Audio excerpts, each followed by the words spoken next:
Welcome everyone to another episode of Executive Health and Life. I'm your host, Julian Hayes II, back at it again, like always, with a fascinating and interesting guest because that's the only type of people that get on this podcast.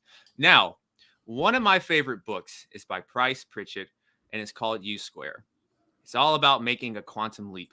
Now, quantum maybe sounds a little out there to you, but just stay with me. Think of a quantum leap as accomplishing far more in less time with only a fraction of the effort that you've been given. And one of my favorite rules or methods shared in that book that has stuck with me to this day, sometimes it gets me in trouble, is to think beyond what common sense would allow. And speaking of making decisions and overall decision making, my guest today is someone who has operated and taught in the decision sciences arena for over 24 years. He's a lifestyle, leadership, and high performance coach and an author with multiple books whose aim is to help you grow in quantum leaps. Now, if that's not enough, he establishes and integrates this blueprint of growth by focusing on the five major areas of life, which is, of course, backed by research. And this has been shown to be essential for living a long and successful life. Now, it's not just about living longer, it's about living better.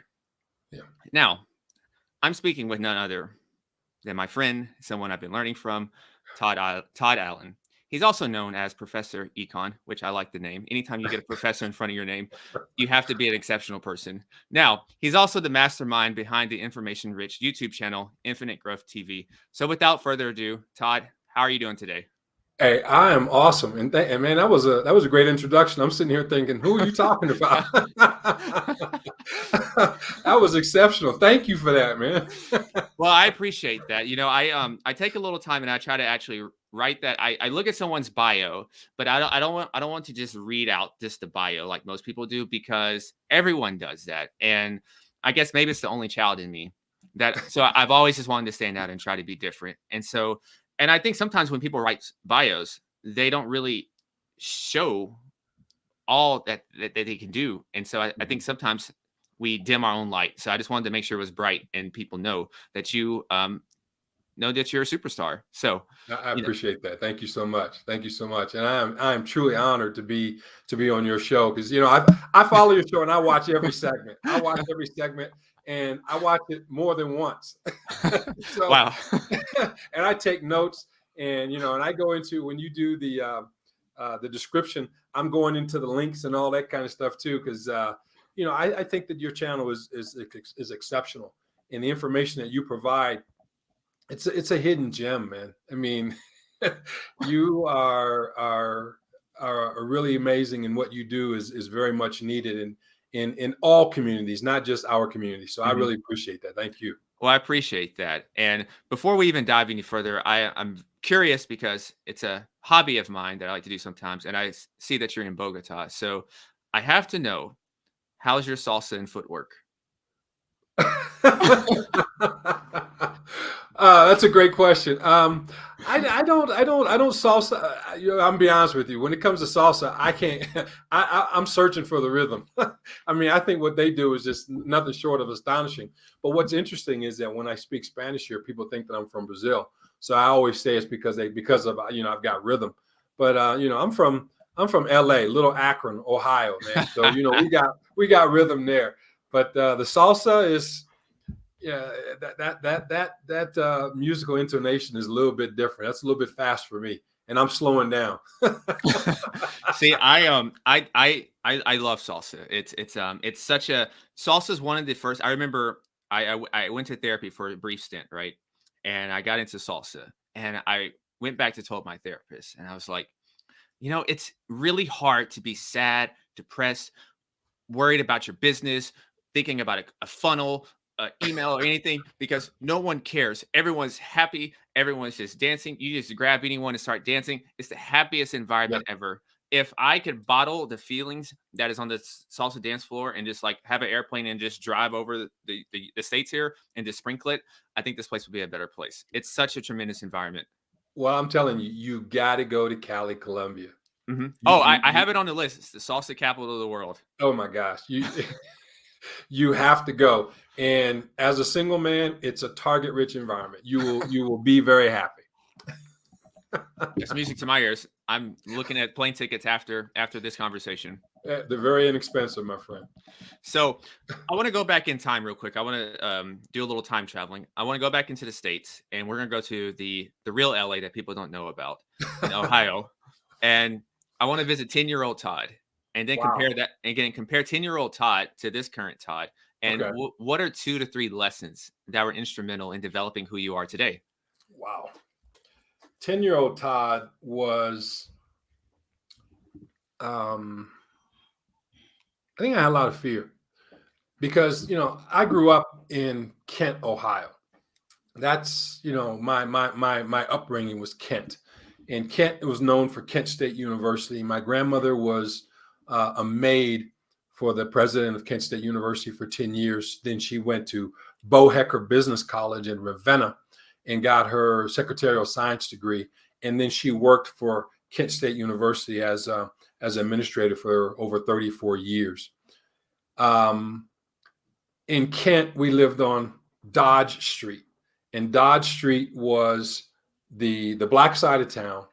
But all of my great aunts, great uncles, cousins, all my relatives, we all lived on the same street. And so that was my upbringing. My great aunt Betty was our babysitter, and if we didn't take a nap at 4 p.m., that was your behind, because her stories were coming on at 4 o'clock, and she was sitting in her rocking chair singing her old Negro hymnals, and she had a switch in her lap. and the house, and I look at the house now, and I'm like, man, that house was so small. How do we all fit in that house? But I've gone back a little bit more than 10 years old. But when I was about 10, we moved from that environment. And so moving from that environment, my parents got a job to move in Akron, and Akron was a little bit bigger than Kent. But Akron was where all the rubber manufacturing companies were, the Firestone, Goodyear, Goodrich. And so that was where a lot of people of color were getting their jobs in the factories. And so we moved to the west side of Akron, Ohio. I call it LA, Little Akron.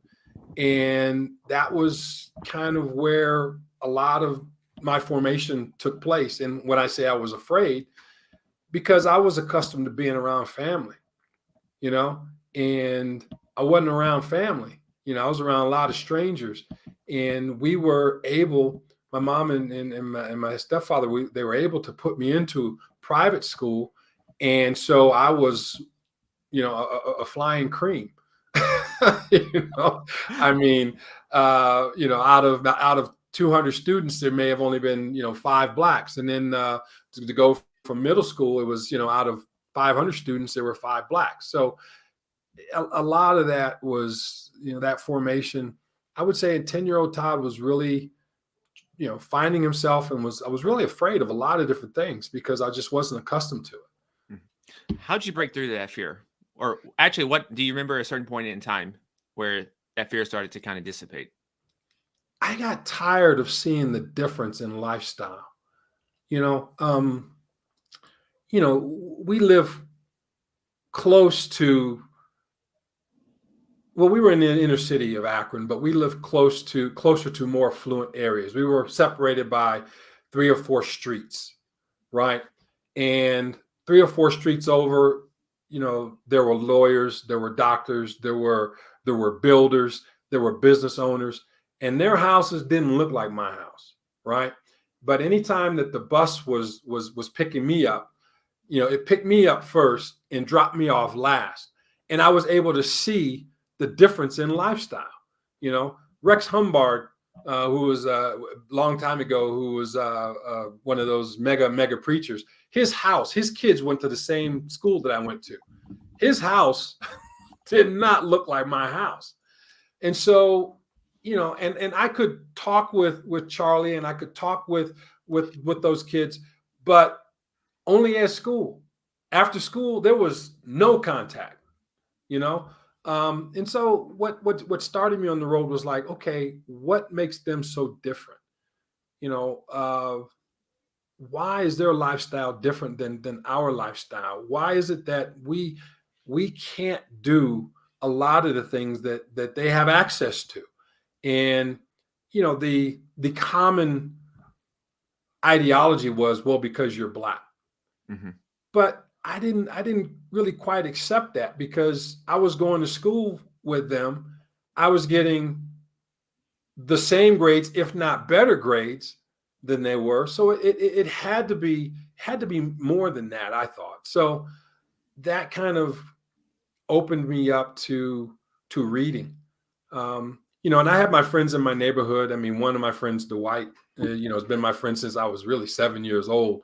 And but their mindset was different, and their lifestyle was different. And not better. It was just different. And but that was my upbringing. It was kind of, on one hand, I'm seeing affluence. On the other hand, I'm seeing not so affluent, and people trading hours for dollars. But I see other people that are really W-2 employees. Like, all attorneys are W-2 employees. Don't get it twisted. I mean, they're W-2 employees, but they're different kinds of W-2 employees, especially if they're working in a law firm or something like that.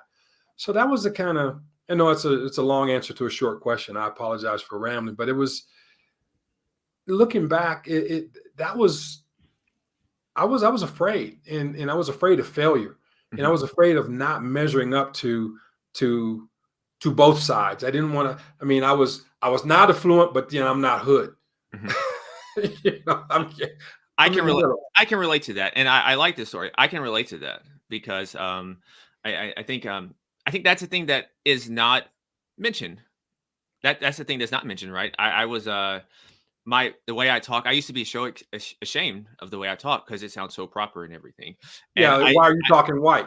yeah, and I used to try to hide and I played athletics. I played basketball, and I remember one of my teachers one time, she's like, why are you playing dumb?" She's like, "I know you know how to do all this. And so you don't have to be dumb just because, or you don't have to be just like a typical jock, right?" And so it's like she gave me permission to lean into the intelligence and my love for books, my love for jazz and stuff like that. It's okay. You Yeah, you don't have to have these labels that anyone puts on you. that's amazing. And I think that's a lot of people, regardless of race. I think there's these narratives that are passed down, and if we're unconscious of these things, Yeah, they're going to follow us for the rest of our lives. And this can stop so many people from maybe pursuing that business that they wanted to, pursuing that career that they wanted to, because they have these narratives that it's like the invisible elephant story where why does the elephant not escape? And I think it's something like the invisible rope or something. And he thinks there's yep, a rope or something. Yeah. So I love hearing that story because I can relate to it. yeah, yeah. It's, and for that mentor that you had that says, you have permission to not play dumb. That that's priceless, Mhm. because a lot of us who are caught in between two worlds, in knowing that, just by speaking the King's English, sometimes we're going to be exonerated for that. We're going to be castigated for that, because why are you talking white? Why are you talking this way? Why do you do this way? Why don't you do something else? And as a kid who's trying to find his way, it's confusing. It's very confusing, because you want to be accepted where you live, but you also don't want to just be considered the jock Mhm. in your private school. And one day I was just we had our yearbooks, and so I'm getting people to sign my yearbook, and every one thing which was consistent was Todd, a great athlete, and that pissed me off. I mean, I know I'm a good athlete. I'm probably the best athlete in this school, but I'm not the best athlete in my neighborhood, right?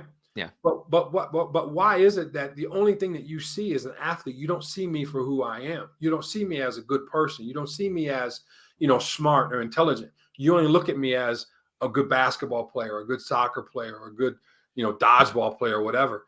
That pissed me off, Julian. That angered me Mhm. more than anything. Yeah. I can understand that, especially, the athlete part as well. You can be good. You can have a few awards with the state, but then you go to different tournaments and you meet players that are going to North Carolina, and there's levels to athletics, right? It's because someone debated me one time. So I had offers for junior college in basketball, and then I had an academic 4-year scholarship. And I took the 4, and they're like, "Why would you just not just go play basketball?" I was like, "One, I'm 5'11", and I played a 2 and a 3 in college. I mean, in high school. Um, if you're gonna be 5'11" in NBA, you better be pretty fast, right? you better be really fast. And so I don't care. You can play bigger than you want to in high school and get away with that. But when we played a team with D1 people going to North Carolina, I'm pretty sure we lost by 40 or 50, right? Yeah. You know, there's Yep. there's different levels. And you have to think long term with that.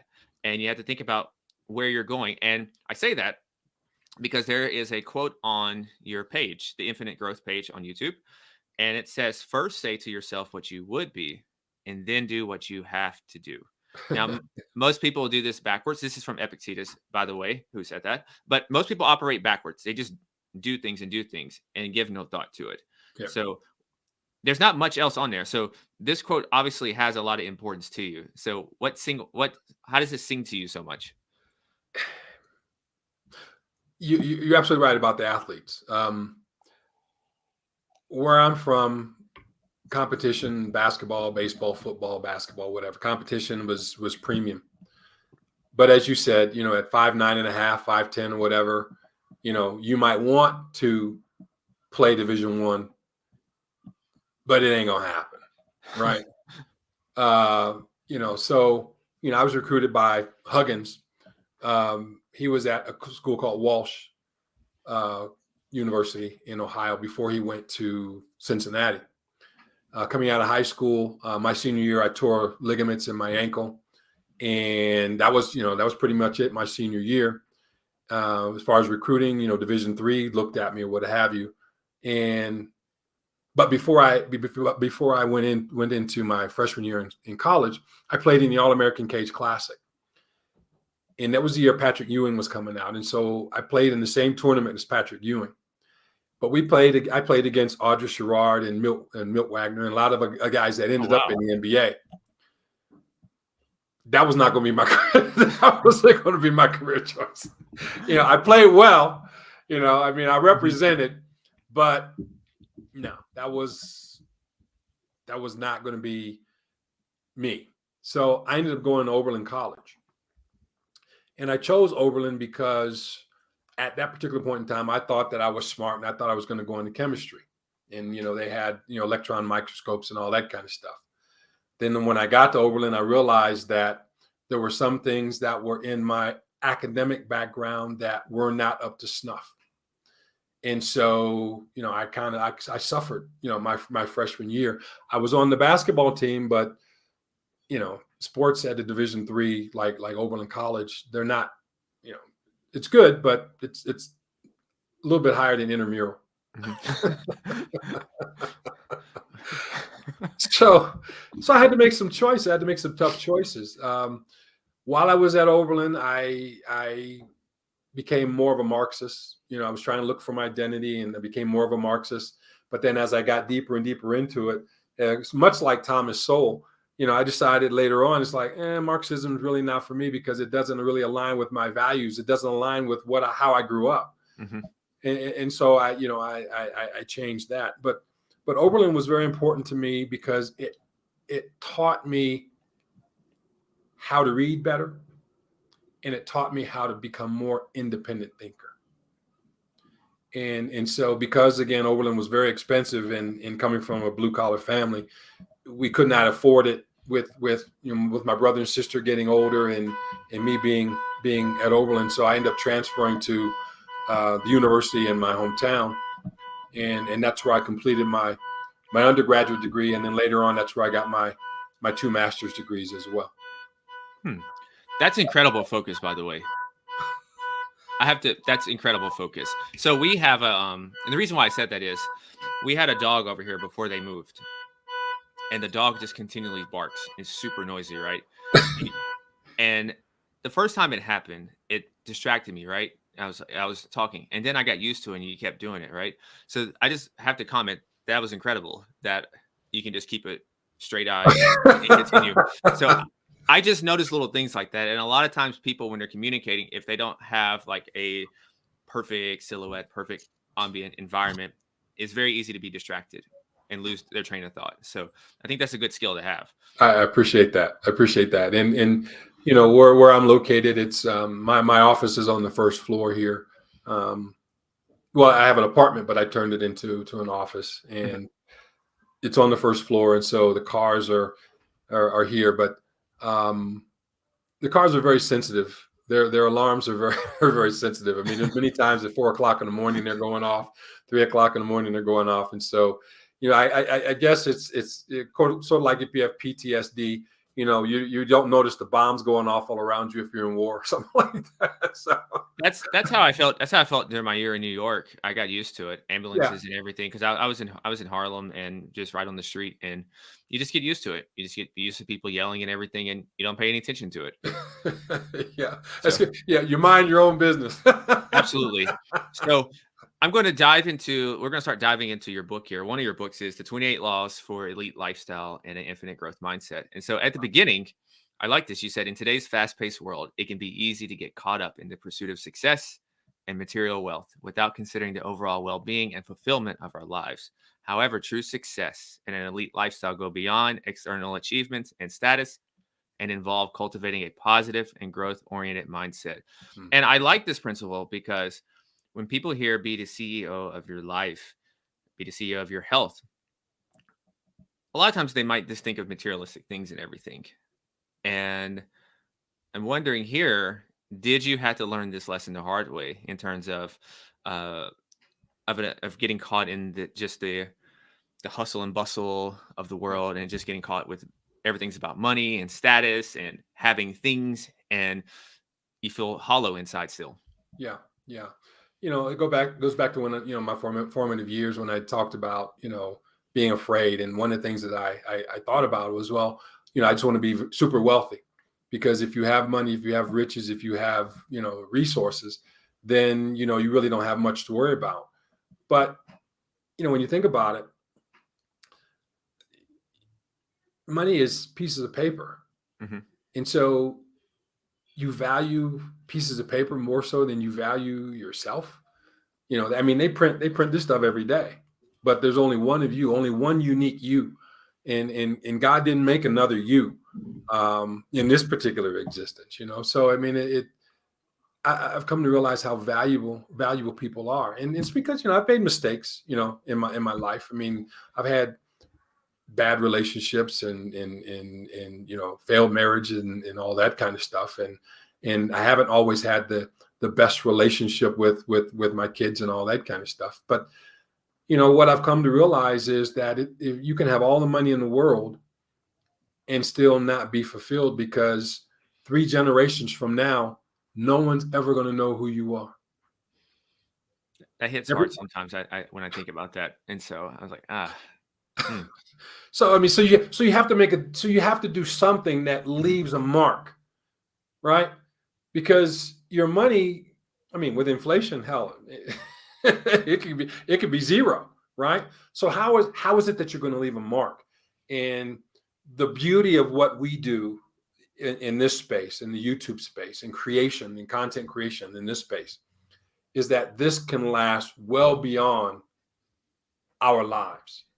And the message and the content that we have, the quality of it, can actually make a difference in somebody's life.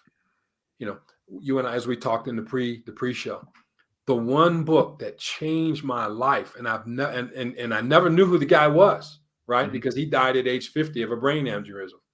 Why Should White Guys Have All the Fun by Reginald Lewis. Hmm. His book changed my life. Boom, like that. It's like, I mean, he grew up Dunbar High School. He was from Baltimore, Dunbar High School. He grew up like we did, you know, and he went to Harvard and became an attorney. And the one thing that he said in his book that really hit me was, he said if he had to do it all over again, he would not have been an attorney. He'd have got his MBA. Mm. And I'm like, wow. So what did I do? Went and got my MBA, and then and then I went and got an additional master's in international business. And that opened up an entire new world for me. I mean, here it is that, I'm from LA, little Akron, west side of Akron. And now I'm thinking on an international scale. Come on, man, who does that? Right? You talk about Exposure. yeah. I mean, That's you all. talk That's the about name of the game. unicorn. Yeah. And playing, and I'm playing soccer. And in my neighborhood is football, basketball, baseball. And I'm playing soccer, And because I played soccer, one of my teammates was from Colombia, and he had a sister, and I'm like, man, I gotta give me one of those. And so, who would have known that later on in those formative years, later on now, my wife is from Bogota, Colombia. I Wow. got me one of those. That's speaking it into existence. Man, I tell you Right. what. That's why. Look, I think it's not. I don't remember the whole thing exactly, but I do know in the Bible it's you can speak life or death with that tongue, right? Yeah, power of life and death is in the tongue. Absolutely. So I'm very mindful of that myself. Of just be careful what you say. And I think about this from a health perspective. Oh, Growing up, I saw so many people that said, "I'm tired of being sick. I'm tired of being sick. I'm tired of having all these aches and pains." And you're continually to speak this thing, and you're affirming this thing more, and you're mhm. rooting yourself even more in this identity by saying those things. And we don't even realize what we're doing there. Yep. Oh, you're so right. You're so right. And I mean, believe it or not, I mean, when when I came here to Colombia, I was 260 pounds and high blood pressure, BMI through the roof. I mean, gout. Just I was in bad shape. And within a short period of time, within 2 years, you know, my life has totally changed. I mean, my eating habits, my lifestyle, everything, Julian, has changed. I mean, I still have a couple more pounds to lose. I say I have to a couple more pounds to lose. I say I need to lose. I'm down to 205 Mm-hmm. from 265 to 205. I'd like to get down to, my goal is about 180, 175, 180. That's my goal, because I think that that BMI puts me, really my BMI, they say it should be about 165, 175. I think, for my body type, I think that'd be too, I mean, I'd look like a skeleton. No, Yeah. I think, Yeah, and being a former athlete as well, you probably have some muscle on you as well. So the BMI then is a little skewed when you're athlete and you have a little more muscle than normal. Because my BMI is, I'm probably categorized as overweight or something right now on just the BMI. So in the future, you could look into something like using like a DEXA scan, mhm. and then you could compare you can look into your lean body mass. Correct. Which is, Yeah. yeah. So, but the BMI is good for most people. So I'm not. I know some people like to just completely disregard it, but for most of the population is not just intensely exercising all the time. So it's still pretty applicable to Yeah. them with the BMI. Well, I mean, it's like you said. I mean, my eating habits are totally changed now. I mean, I'm mostly fruits, vegetables, green leafy vegetables, very little meat. I do eat chicken every now and then, because I mean, everything here is chicken, queso, cheese, bread. So I cut back on a lot of that stuff, and fried foods, cut back on a lot of that stuff too. And that has really helped me, because I don't want to have issues with my heart, or issues with my kidneys, because that has been one of the things that has been susceptible to my family, and primarily because of eating habits. And when you talk about epigenetics, and when you talk about lifestyle management, and we talk about being the CEO of your life, all of it comes down to your health, mentally and physically, and spiritual health as well. I mean, when you talk about the threefold, and and this is why I love your channel, because you talk about these things. I mean, when we talk about the peptides from your last show, I went to the website right away. I got to get some of that stuff, man. And definitely, and the mindset, we have to be intentionally mindful, because we 120 years is, I mean, man lived a long time, a lot longer in the past. And we could talk about telomeres and all those different kinds of things, and those things are all important. But we want to give ourselves the highest probability of a long life, but a long life with high quality Bingo. Hmm. is essential. I mean, I'd love. I want to be able to play soccer with my great grandkids. Hmm. And see, and that's awesome. And when you did that, when you said that right there, and this is what I encourage a lot of people to do, is to think about the activities that you enjoy right now, and then think about what you want to do maybe 40, 50 years later. And if it's the same type of activities, start training that type of way now. So what type of training would a person who wants to play soccer at 80, 90, 100 years old, what type of Mm. training would they need to do? Well, they're obviously going to need some strong legs, right? Yep. So they're Yep. going to continue to train their legs. They're obviously going to need to work on their cardiovascular system, both anaerobic and aerobic, because Yep. sometimes you sprint, sometimes you are doing an easier run, but you're doing this for a long period of time. And so Yep. you start to reverse engineer your type of training that you want to do and your activities. Yep. So it's that's an easy way, because the motivations change as we get older. I remember when I first started working out, I just wanted to look extremely attractive to the marketplace and to be in shape and just to prove a point, right? I was a skinny Which hundred is which marketplace? the women. Oh yeah, I forgot. Where it's pardon me, it's 2023, so I have to I guess say that now. So, but I, I'm a I'm an older millennial, so I sometimes forget. So it's a strange world out here, but to each their own. But so I remember in college, I'm 165 pounds, and I just felt invisible to women. And I'm huge into comic books, but one of the things I did do is I went and bought a large T-shirt. Couldn't wear it; it'll swallow me at that point. But Mm. I knew that's what I'm going to fit in.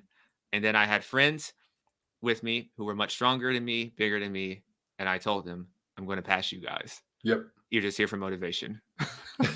And I picked out certain people at the gym. Yep. This may sound psychotic to people, but I had certain people in targets, right? That I want to surpass them, because Mhm. I took a strengths finder, a Clifton strengths finder recently, and I kind of had this, but competition is really up there for me. I love it, Mhm. and so I made it into a game, and that was my benchmark.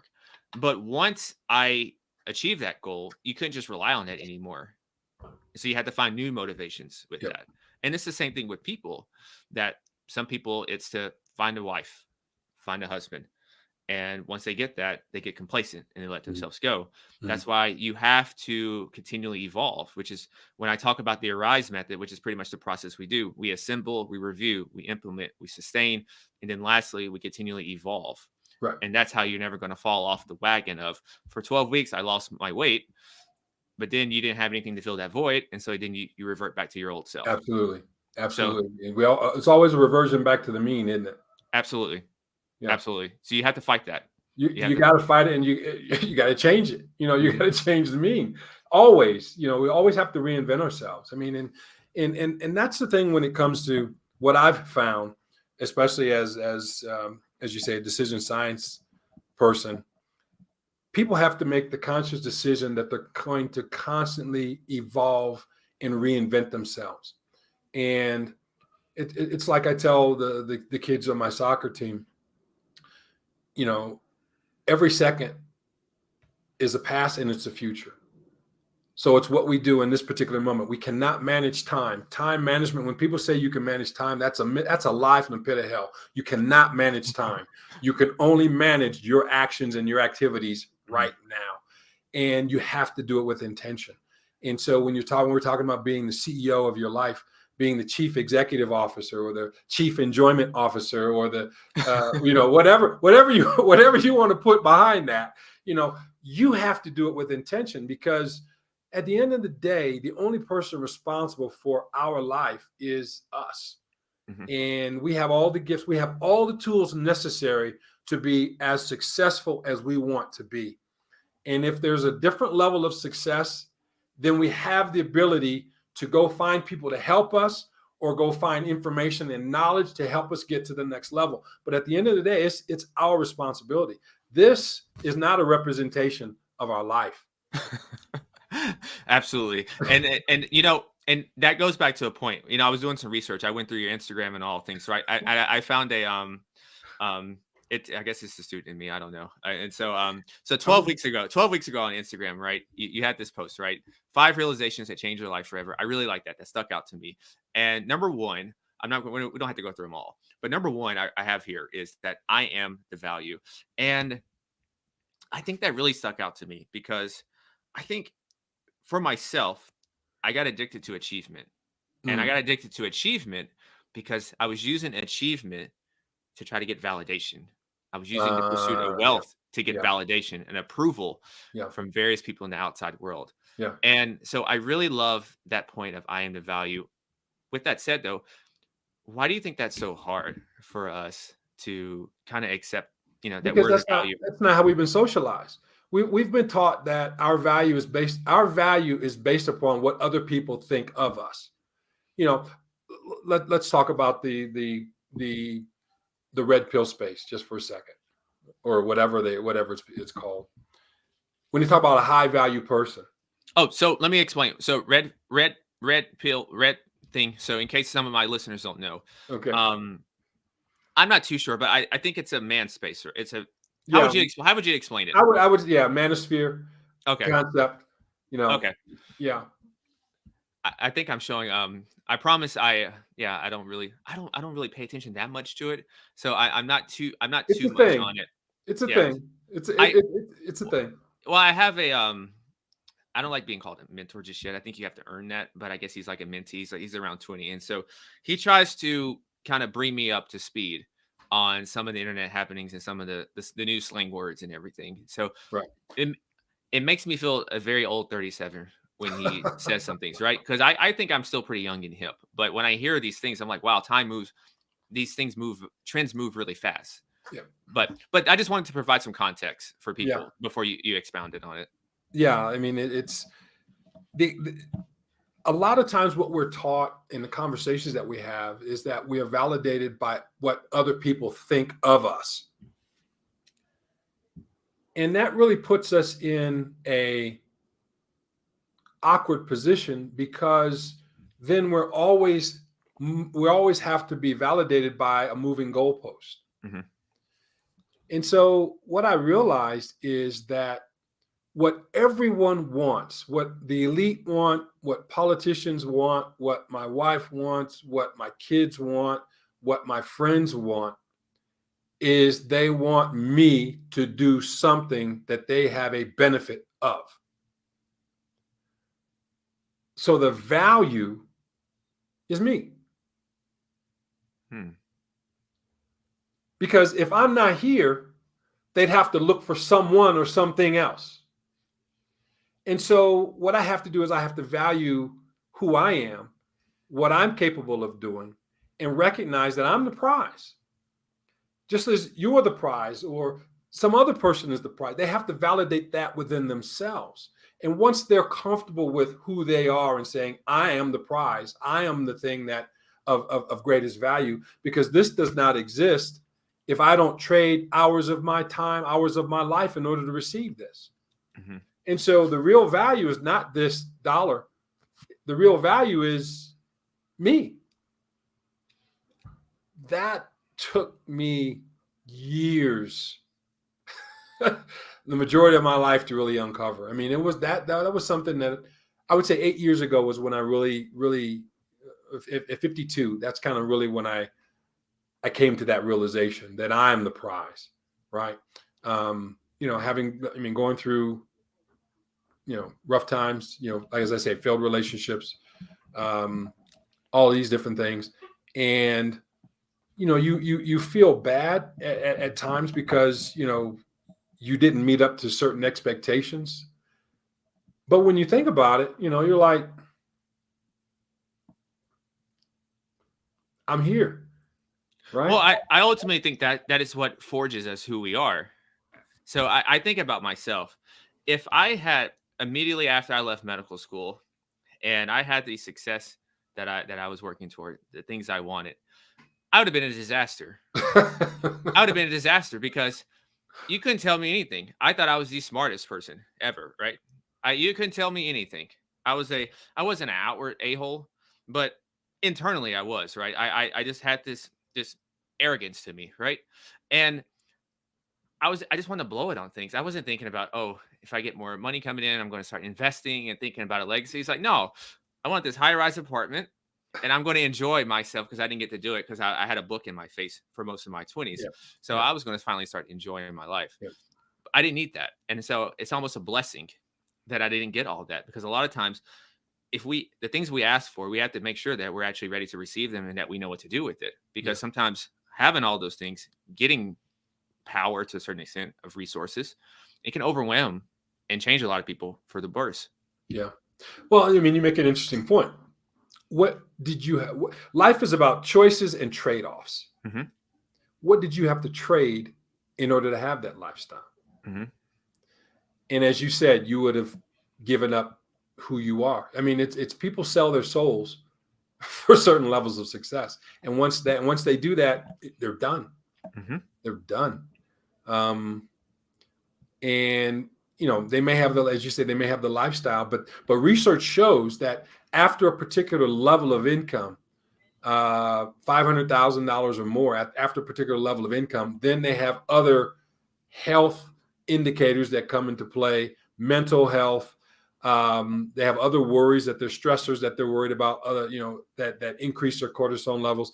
So, I mean, this stuff is really scientifically proven out that when you hit certain marks, when you hit certain levels of income, there are other types of health precursors that happen. I'm not saying persons shouldn't go out and try to make $1 million or anything like that. I'm not advocating that at all. But people just have to be aware that if they look for something that's outside of themselves, they're slaves to it. Yeah. And it's almost the way you do it. If you think about it, you can have a person that maybe works with their startup or something, or they're hell bent on getting to the C-suite no matter what. And so 60, 70 hours a week, which is fine. But doing that, you're not cognizant of your health or anything. And Right. so when you do get to this moment, you're going to have to use a lot of this money to actually try to buy back your health. Stephen Jobs.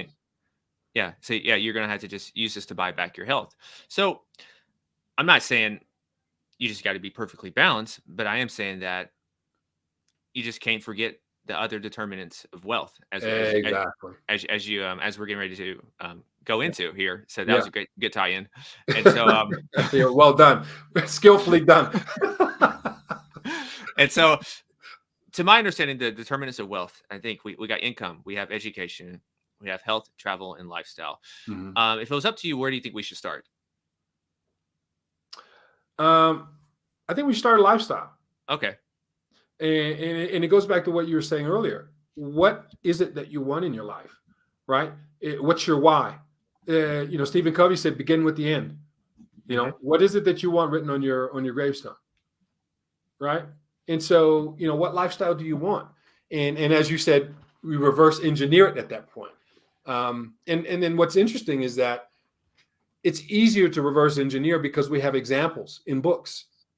we have examples of people who've already done the very things that we say we want to do. We talked about why should white guys have all the fun with Reginald Lewis, right? What is it that he did? He created Beatrice International Foods, TLC Beatrice International Foods. And what's interesting about him is that he was from Baltimore, but his company was an international company. So what lifestyle do you want? If you want to be a passport bro, or you want to live abroad, or you want to be able to chase the sun all around the world, you don't want to live in winter ever again. Okay, that's fine. That's a lifestyle. What does that look like? What does that taste like? What's the colors? Let's research where it is that you want to live. I never thought in a million years I would just fall in love with Colombia. Never thought in a million years. I wanted a Colombian wife, but I never thought I'd fall in love with Colombia. I absolutely love Colombia because I feel comfortable. I enjoy the lifestyle. Why do I enjoy the lifestyle? Because Colombia reminds me of Kent. Reminds me of Kent, Ohio. Now, I'm in Bogota, the capital, which is more like New York, and I'm not feeling that aspect of it. But other parts of Colombia where we can go to the smaller cities, the smaller towns, and everyone's walking. You're not caught up in traffic. You can go to the corner farmer's market and buy fresh fruits with seeds. you know, I like that. I like the slow pace. I like it so slow that you could live forever in one day, right? I like that. Mm. Um, you know, uh, to wake Never, up hearing, I'm not a farmer, but I like waking up, and what wakes me up is chickens. huh? You know, Chickens, literally chickens. yeah, roosters. I Wow. like roosters. Waking, cock-a-doodle doo, as they say. I mean, I like that. And when I get up, and I'll either have uh, robust red tea, or I'll have a herbal tea, and I'll get up and I'll go outside, and then I'm up with the sun, and so now the first light is hitting me. You know, I like that. That's the lifestyle. So we talk about lifestyle. You Yeah. know, what lifestyle do you want? And then we can work. We can work that. Okay, you got your lifestyle. Okay, what does your income need to be? Hmm. What does your education need to be? What's your health need to be, or transportation? How are you going to get from point A to point B Hmm. in the most efficient manner, in the most comfortable manner? All of that. And when we talk about health, you know, having been in medical school, that yes, the United States has a very good healthcare system, but in the world rankings, it's not in the top 10. Yeah, and I think a lot of that is we I, when people ask me about the U.S. healthcare, I say the U.S. is very good at fixing big problems that are there. Um, once the dam is broken, the U.S. is good. If there's a small crack and we need to do some repairs for maintenance work, the U.S. is probably lacking in that. We're not going to pay attention to it. But when it starts to crank open and there's a big emergency, we're here. And Yeah, so that's kind of how I look at the US. So if you're pretty healthy, normal, oh, that's good. We're just okay, whatever. We're not you're balanced. I don't care about being optimized or anything. But if you got a serious issue, my dad had a lot of serious issues and everything. And yeah, I saw some miracle stuff, and I still see miracle stuff to this day. So I have a great appreciation, with as far as like I've volunteered in children's burn units, wow, so wow. I've gotten to see a lot of miracles of modern medicine at its finest. Mhm. But we have to separate treating illness, treating disease, treating emergencies with preventative day-to-day health. We have to separate those things, and that's where the U.S. unfortunately falls short. Well, I mean, as a system, I think the number that I saw is only 3% of all the money that's spent in the medical system is actually spent on prevention. Yeah, that sounds about right. That's amazing. And as we talked about in the pre-show, COVID affected everybody Hmm. in one way, shape, or form.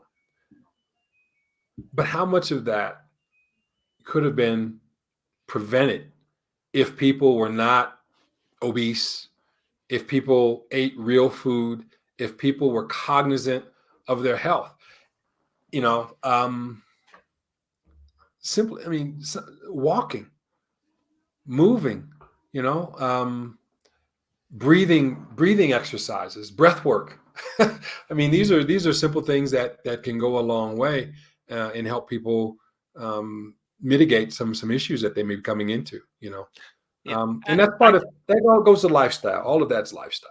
it is, and I think sometimes you can get so caught up with the income, with the making a living, with the growing the next startup unicorn, rising in the C-suite, dealing with all these business things that I oftentimes link things to almost a success paradox for a lot of people. Mhm. I think a lot of people with health, I think there's a certain segment out there that may be a little lazy and everything, but I think a lot of people actually, I'm gonna give them a little more grace. I actually think that they have a lot on the plate. You have a lot of Mhm. responsibilities, a lot of pressure, a lot of stress, and if you have a little few extra shekels and change now, you don't want to go back to day one. So now you have that in the back of your head as well. And Mhm. so now the thing that unintentionally gets left on the back burner is your health. And the Mhm. thing that's interesting about health is I can go a week or two and I'm not going to notice a huge weight influx. you can have people at the holidays. Maybe they gain 5 pounds during that holiday period. 3 of it comes off. The next holidays comes 5 again. 3 of it comes off again. That's 4. But if you just keep adding it up, Yeah. you're going to be at 20 pounds. You're going to be nearly 20 pounds in 4 to 5 years. That's a couple of Yeah. different waist sizes. That's going to throw your blood. That's going to throw a lot of your metabolic health off. And it Yeah. happens so slowly, Yeah. just like a Yeah. dam crack, that you don't notice it. That's Yeah. the danger of health. That's very well said. And one of the things that took place when I was growing up is people would always say, as you get older, you would have so much in terms of resources that, you would have your quote unquote golden years. Mm-hmm. There's no such thing as golden years anymore. Mm-mm. Because when I was in financial services for a particular company, I had some clients that were 90, 94 years old. And they were looking for ways to how their investments could be changed in order to be able to receive more income. They were spending, as a couple, $800 a month just on medicines. That is a big chunk of your quote unquote income. Mm-hmm. And if people retire, and I'm saying this now on your show live, never retire. Don't ever retire. Don't ever retire. I've seen a stat about retirement that scared me a long time ago.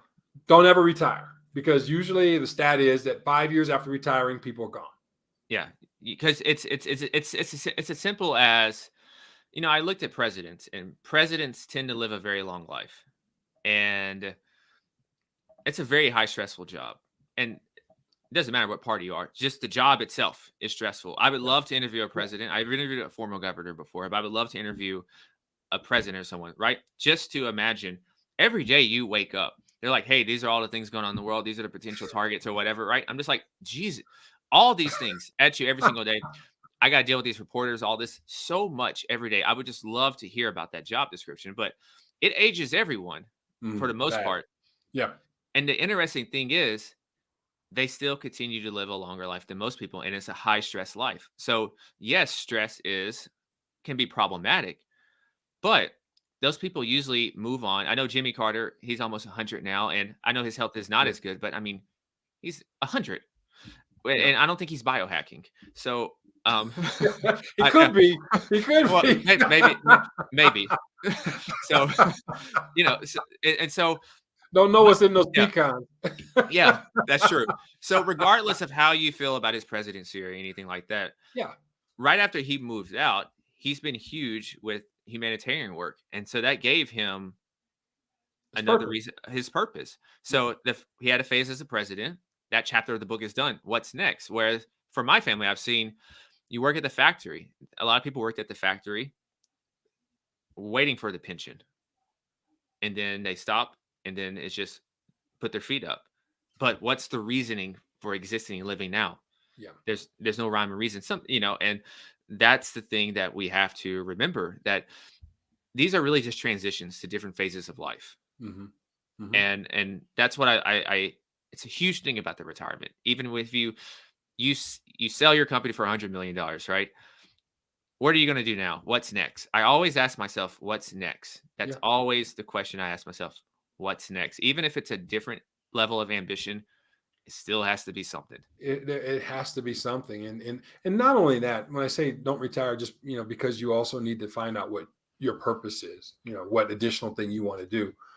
It's also because prices don't stop increasing. And so the cost of living goes up. And if your income remains the same, you're in a negative deficit. The longer you live, mm-hmm. it gets harder and harder for you to maintain a particular lifestyle. And so it was John Paul Getty that said this. And this is, again, one of the... I have one of his books, actually. Man, I tell you, he's one of my favorites. And he said, I'd rather have 1% of the efforts of 100 people than 100% of the efforts of myself. Mm-hmm. And when you think about it, that's a W-2 employee. I'd rather have 100 people working on my behalf and giving me 1% of their life. Mm-hmm. And that means I can have 100% of mine. because I have someone else. I've duplicated me. I've cloned me, whatever you want to say. I've duplicated me. And so now I've got other people who now are what? Dependent upon me. Mm-hmm. And so the more people I have dependent upon me, I'm able to grow my wealth. Let's use the dollar as an example. The dollar that I have invested, dollars create more dollars. They have more kids, they create more dollars. And so now you have something that's perpetually working on your behalf. It's called an investment or whatever, nomenclature we want to give it. But that's an employee. This is really an employee. But most of us work for this instead of having this work for us. Mm-hmm. We got it backwards. We're the value, not this. They print this every day. But that's a huge mindset shift. Oh, Huge mindset shift. huge. That it's almost like a steak that's really rich. And I'm not a huge red meat person, which is fine. But I eat a lot of meat, but just not steak. And so but it's almost like I imagine eating a very rich piece of steak. And I think there's a steak place in Argentina that I have on the list. Oh, Argentina that I want to barbecue. go. Oh my gosh, yeah. Mainly to work on my tango. I've done tango a few times as well, Okay. but mainly for that. So I'm just imagining I'm eating this steak. It's really rich, right? And it's so rich that you have to slow down and just really process how rich it is. And that's what I think about the concept there of really shifting this focus that we are the value, we are the prize, and not even from an arrogant standpoint. No. Yeah, absolutely. I mean, it's there's two types of mind shifts. There's the fixed mindset, and then there's a growth mindset. Most of us, and I've said this before, all men and women are created equal until they leave the hospital, because then we go into the areas where we're formed and shaped in the image of our environment, our neighbors, our family, our friends. We hear all of the different philosophies of life, and our worldview is shaped in those first 7 years of people that are around us. And most people have a fixed mindset, especially if they come from a mindset where you got to graduate from high school and you got to go to college or get out of school and you got to work a job. Mm-hmm. You have to be that 1% of the efforts of 100 people that provide lifestyle for the owner of the company. And we give our lives, we give our efforts, we give our energy to the W-2 job. But if that job leaves, now we want to cuss the job out. Now we want to say they're greedy. Now all this other kind of stuff. But that was the contract. We agreed to the salary. We agreed to give hours of our life for pieces of paper. Mm-hmm.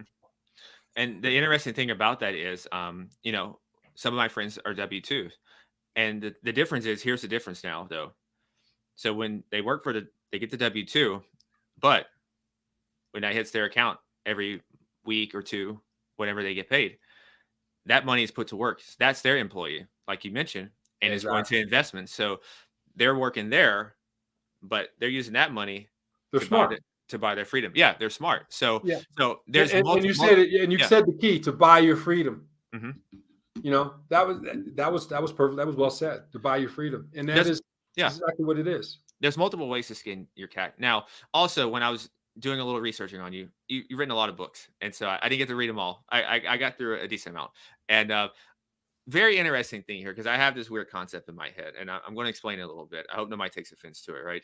And so, if they do, they'll get over it. Sure. You said God wants you to be prosperous. That's one of your books, and I kind of think this way as well. That sometimes when I hear people that are overly religious and they're given all this religious doctrine, and I don't see them taking care of their health that well. And in fact, I see them very negligent of it. And I know in my head that I believe one of the 7 deadly sins is gluttony. And I see this being practiced. I think there's a disconnect there.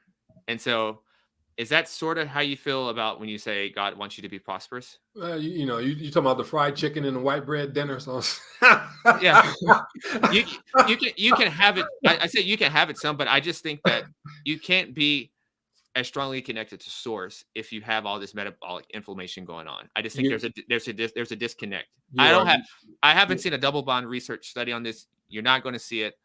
This is just an intuition that I feel as close as ever to source energy when I'm out running and when my health is just really good. Yeah. Here's the thing. When I say that God wants you prosperous, think of it this way. And I'm glad you phrased it as overly religious people sometimes, because sometimes people use that as a crutch, right? Um, you know, depending upon how a person views the Most High. Okay, and most people in the United States are what people call Christian. Mhm. Okay, and so they believe that Christ died for their sins, and and that the Holy Spirit, that our body is the temple of the Holy Spirit.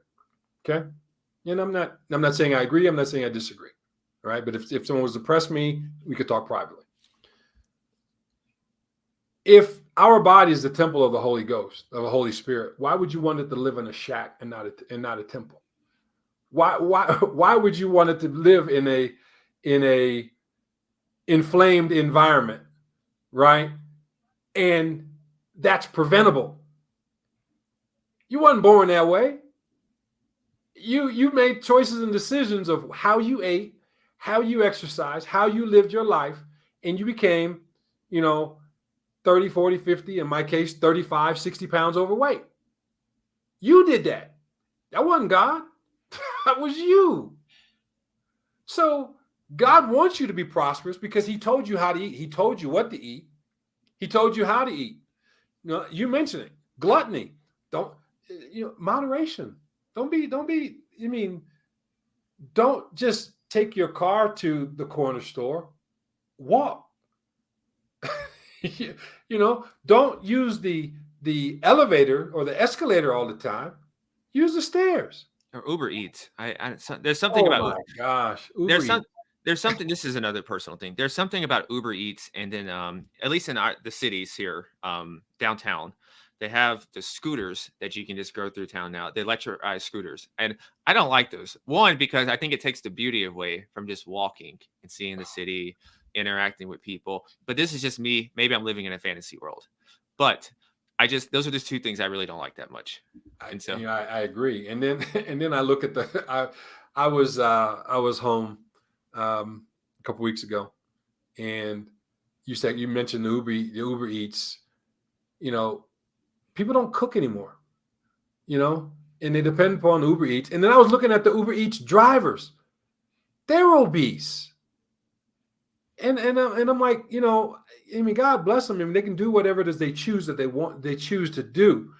But we have to live with intention and realize that where we are at any particular point in our life, health wise, income wise, lifestyle wise, it's because of the choices that we made.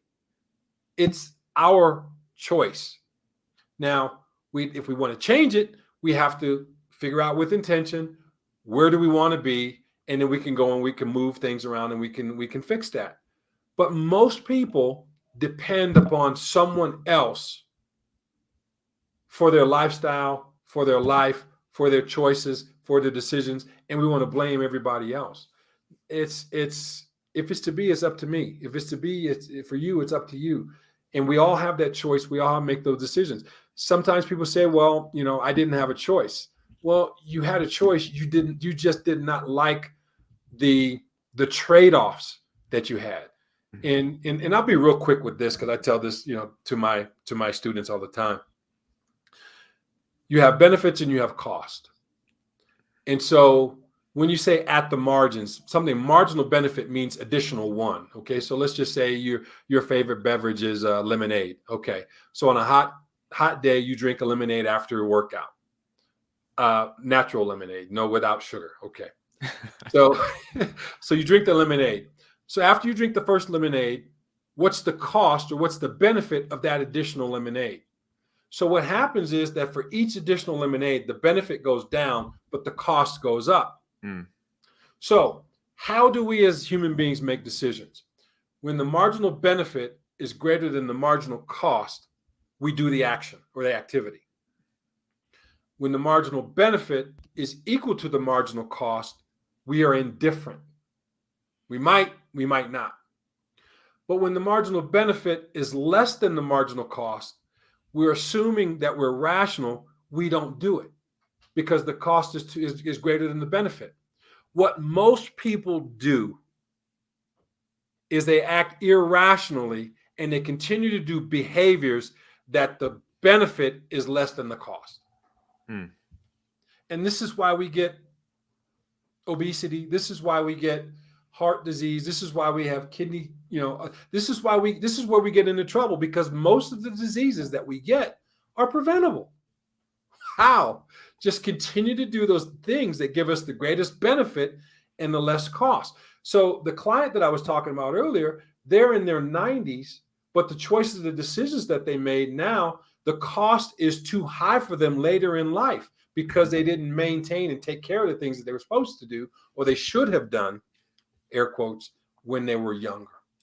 I always think that you're going to have to pay a price regardless. You're right. And if you pay it now, it's almost like a credit card. If you pay it on time, there's no interest, right? But I did this mistake, right? And so dumb 20 something, right?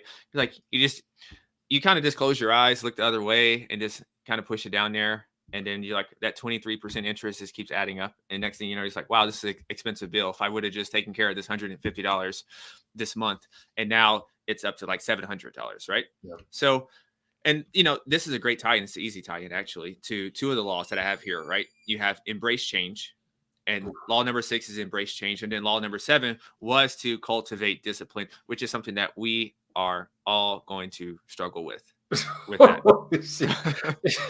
yeah. This is you're absolutely right. I mean, we don't like change, man. Change is hard. Change is hard. Change is so hard. Hardest thing to do. For me, prior to coming to Colombia, it was very difficult for me to lose weight because I thought I looked good. I thought, this was just, a phase that I was going through, having gout and not being able to walk for 2 days, okay, well, the doctor gave me some medicine and, he told me, the medicine took the pain away. And so I was good. And, it's just a lifestyle change. But, when we talk about lifestyle change, we don't want to do drastic things. No, it's hard for most people to, I think there's a few people who can just go cold turkey and just switch. Yeah. And I can do that with food. So I've never, so like my rule with food is like, I'm pretty much like a Spartan warrior throughout the week with food. If I really want a nice meal right now, I'll go to some of my favorite restaurants. Other than that, I pretty much have a menu. What do you eat? Tell me what that is. So pretty much in the morning, I'm going to have a smoothie. Handful, it's going to be a couple servings of blueberries, some pineapples or mango. It's going to be one of the citrus fruits that's mixed up. I'm going to have chia seeds, a serving of chia seeds. I'm going to have spinach, protein powder, water, sea salt in it, and then almond milk, and then a serving of honey also in there as well. What kind of salt? Sea salt. Okay, sea salt. Celtic? Yeah. No, it's just sea salt. Okay. Yeah, I think it's just sea salt. Yeah. So I use a lot of salt. Like I was drinking tea at the beginning of this conversation here. I throw salt in my tea. I throw salt in my water. I run a lot, and so I sweat a lot. Yeah. So you can, for some people, this is a weird thing I just learned. And so if you catch yourself really sweating a lot, and you start to see these little white marks on your face or your arm, dirt marks, that means you're a salty sweater. Mm-hmm. So a lot of times I didn't realize that my Camelback was just drenched. I thought it was just dirt, but it's really just sweat and me losing salt. So salt this is controversial. It's hard, right? Everything's nuanced, right? Which is why maybe I should get in politics in 20 years because I'm very good at handling nuances, right? But salt is not really evil. And I know that sounds bad to a lot of people, but we really need salt. Yeah. The problem is salt's bad for a lot of people because they're not active at all. So you're never going to sweat. You're not going to do any activity, right? So the salt's just hanging out. But really and truly, salt is good. Fats are good. Yeah. But if you hear that, sugars are good because people say sugar is evil. A sweet potato is technically a sugar. Correct.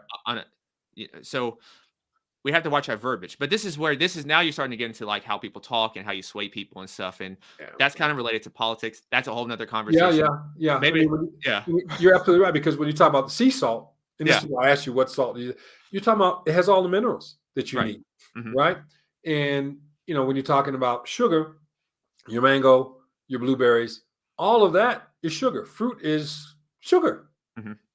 And especially if when you put that in a smoothie, you're taking the fiber out of it, and you're basically drinking, the smoothie, but then you've got your protein product. I'm assuming it's whey protein or Yeah, casein. it's Yeah. way on this. Now, in this case, I am keeping the fiber. Now, if you were juicing, Oh, okay. Okay. if you were juicing, you would take the fiber. But Okay. I like a high fiber diet. Now, if you're going to work up to a high fiber diet, you have to make sure your hydration also works up to that, Yes, or you you're gonna have do. issues. Just like a lot of things, right? I've done a lot of crazy experiments, right? I can write a book on it, So, but I have to be a practitioner of what I preach, right? I'm a little out there, right? And Okay. so and then I have friends who are really out there. So, but yeah, so it's easy, right? It's hydration, and then like for me, just remember that I train multiple times a day, and so I always have protein, and I always recommend people have protein. That should be the staple. Then I have vegetables. Then I have, for me, I'm going to eat more starches than most people just because of the amount of activity I'm doing. Yeah. But And what then, are your starches? I mean, it's not white yeah, rice. no, it is. It's rice, white Right? rice. White rice? Yeah, white rice. Yeah. Okay. So yeah, Okay. it's white rice or it's sweet potatoes, Sweet and then potatoes are excellent. Yeah. sometimes it's a russet potato. And then kind of the downside of my area is I don't get to see purple potatoes too much. So Oh, um, yeah. I don't, Those are awesome. So I still remember that is the benefits. I still remember Portugal years later of just having access to a whole gamut of fruits. So I do long for those days. But Yeah. so even the thing with rice, people think that's a bad thing, but we want the protein there. So when you have an ample amount of protein with the starch and the carbohydrate, that's going to slow the whole insulin response that people are afraid Mhm. of Yeah. anyway. It's So complete protein. and then Yeah. you're going to have the fiber there. That's Yeah. going to help slow the release as well. Yeah. So we have to. That's why, like I said, things have nuance. Things have context, much Yeah. like a lot of things in life. So a lot of things are in the gray, and it But depends on the angle and perspective that you're speaking from, which is the same thing when it comes to these social determinants of wealth that you talk about, right? yeah. And I like how you mentioned that you started with lifestyle, because this is going to help determine how you're going to do everything else. A person that wants to travel and globetrot the world, he's probably not interested in starting the next startup unicorn. He probably just not, he's not really interested in that, but he understands, like you said, the cost of what that entails, though, right? Right. Maybe he trades off to do all this traveling. So maybe the financial thing. So maybe it's not a multi-million-dollar operation or lifestyle that he has to do Yeah. that. Whereas the other person, Yeah. maybe he is going for that, but he's not as able to travel, or maybe it's just during that season that he can't do that. Yeah. But it goes back to what you mentioned again in the and you aptly said it's lifestyle arbitrage or Mhm, travel arbitrage, right? So, for example, there's a site that I go to called numbeo.com, mhm, numbeo.com. And what you're able to do with that is that you're able to compare cost of living for multiple countries. mhm. Now, and you mentioned uh, the nomad, I can't remember. You mentioned Was it it, Nomad Capitalist, right? nomad capitalist. Yeah, Mhm. the guy's amazing. He's from Ohio too. His books absolutely amazing. In fact, I got his book around here somewhere. I do too. Yeah, but you're talking about when you talk about travel and you're talking about travel arbitrage, you're talking about the cost of living. What value does the dollar give you in one country versus the other? If this person still wants to be that C-suite CEO, he could still create that company in another location Mhm. and using the AI tools that we have, using the digital space that we can have. It's very easy to become a digital nomad in that situation. Now, there's certain, as you said, costs that are associated with it, and your marketing has to be really up to speed, especially if you're doing it from a multinational perspective. Mhm. But again, that's when you figure out what kind of lifestyle you want to have. Um, it's now more than ever. It's very, very doable. But what happens is that we were inundated with our thoughts. Well, the U.S. and no other place. There's no greater place on earth than the United States. Okay. I will say though, one of the things I love about the US, I love the US. Look, I love the US. Sometimes I run with my US bandana on. I love the US.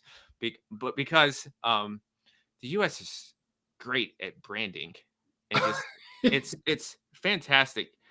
That, and to me, nothing is as bad or as good as we like to say. I don't ever go down that route, Mm, but the U.S. is so great at branding and the prestige factor. It's correct. still strong about that, and so that is Yeah. something I really appreciate about the Yeah. U.S. Well, I'm not going to badmouth, where the country where I was born. Okay. I'm not going to badmouth it. Hmm. But, as I said, it depends upon your lifestyle, Hmm. right? Because there are some places. Well, first of all, the United States is a federal corporation.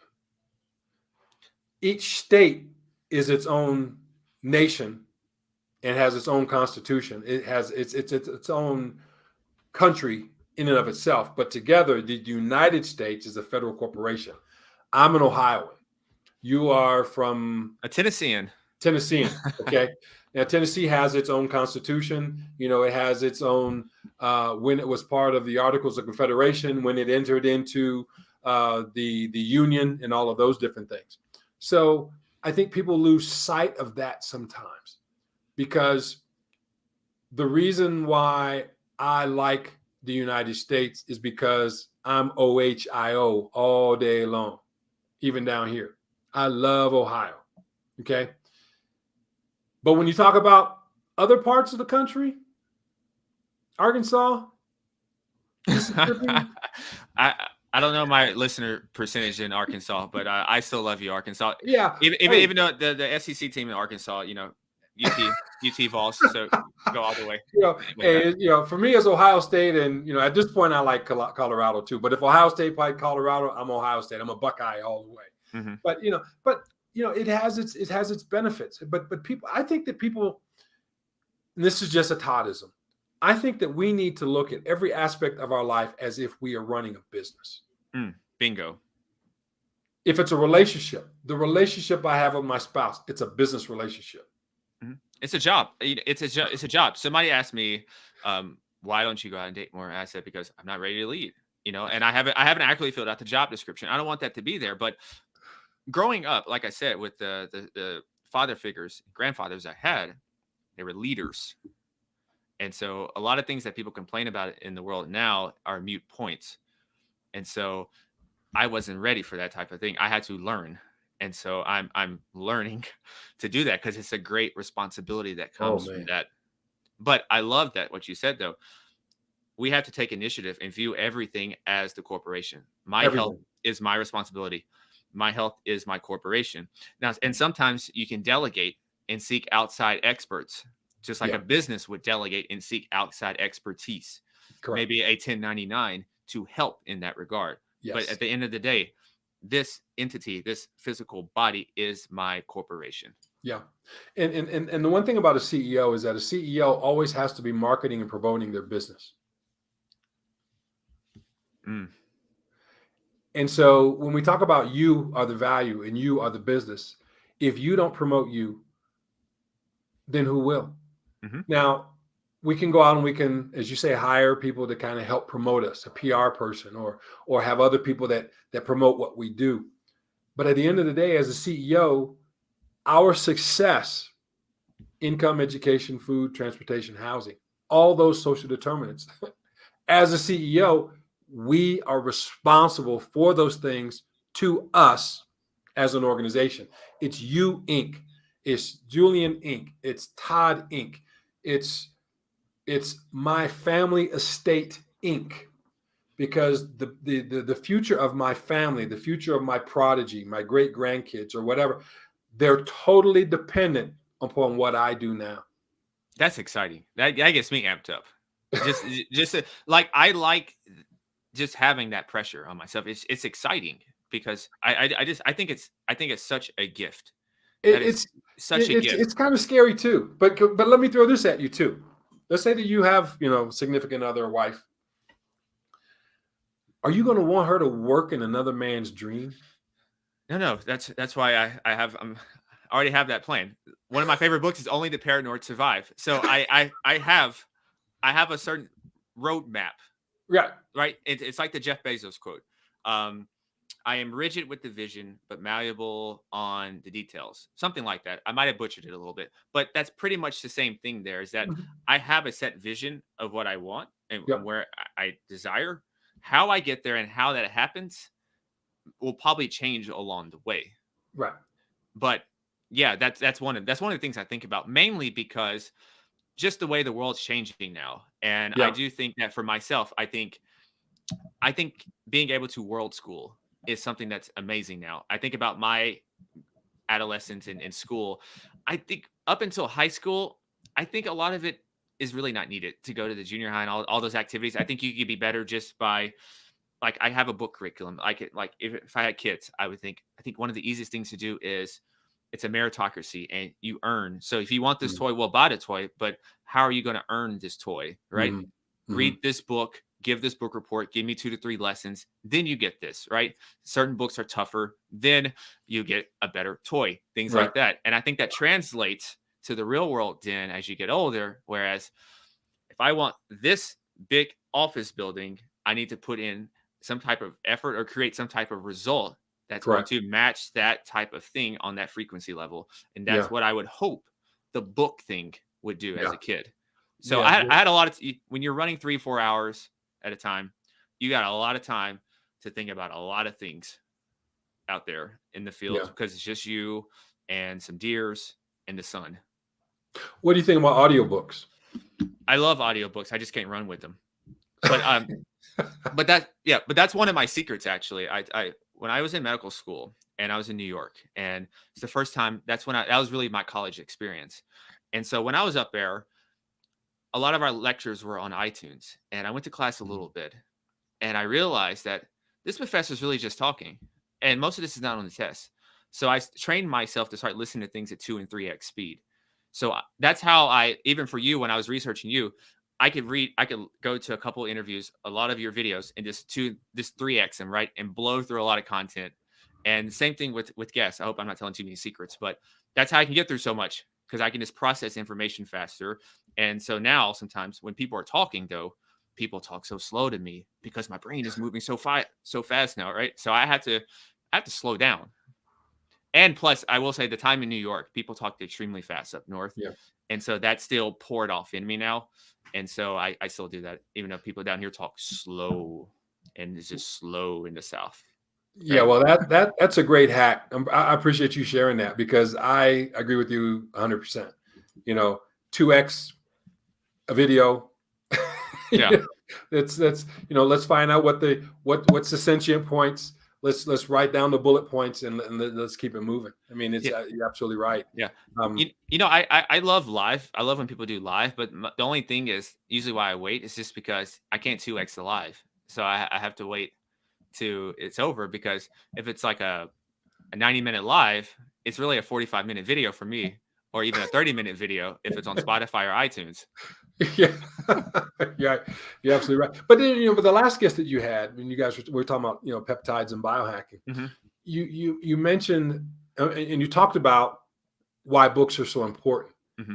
There is so much information that's in books that are not on video, and Chat GPT doesn't have access to this a lot of the stuff. You know, I mean, Chat GPT isn't there yet, where it's just a complete library of all written works, Hmm. right? And when we talk about studies, double blind studies, we talk about why that research is important, who funds the research. That's That true. becomes You have to mention that. That's why, like I said, and so this is why once again it comes back to my favorite thing of you have to operate in the gray space, right? Research is important a little bit, but certain things like in this aging space now is I can't really wait for research because if I'm waiting for research, I already know what's waiting for me if I don't do anything. And so if I know it's not going to do any harm to me, then I'm going to go ahead and do it and not really wait for permission or somebody yeah, from an ivory tower that's getting funded to do it. But yeah. um, this is But not medical. This that's is because you intuit. let me do my lawyer talk real quick. This is not medical advice. Anything I say is for entertainment purposes. And go talk to your doctor, right? So, all right. But this is the intuition that you have from studies, right? Because you can pick information from other pieces of literature, right? And you can get a ballpark of where it's headed, and you say, Mhm. okay, even though people talk about high blood pressure and they talk about salt, Mhm.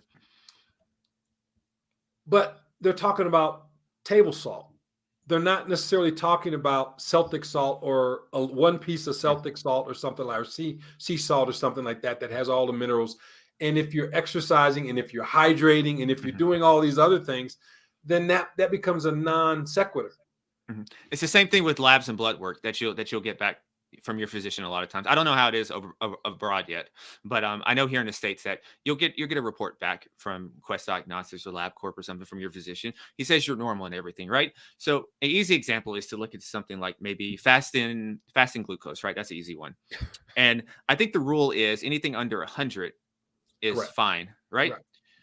Really and truly, I think it should be anything 85 and under would be preferable. Correct. Just like when you're looking at maybe heme A1C. I forgot the typical number, but for me and people in my circle, we're usually thinking anything 5.5 and under, 5.3 and under is preferable. But there's a difference between being normal, good, between being optimized, right? That's a whole different thing. And once again, that goes back to point number one of the determinants of wealth: lifestyle. How do you want to live? You want to play soccer at 90. I want to do a bunch of different activities. So it's a little complicated, but we're getting there at 90. So, Right. but Right. so it all ties back in together with that. Right. Yeah. And like you say, with blood pressure, let's say, I think right now they're saying what, 130 over 80, something like that. Probably Yeah. something like that. Normally like that. But, really 117 over 70 Hmm. is optimal. Right. Um, and the idea is that, well, people as they age, their blood pressure goes up. That doesn't have to happen. That's not written in stone.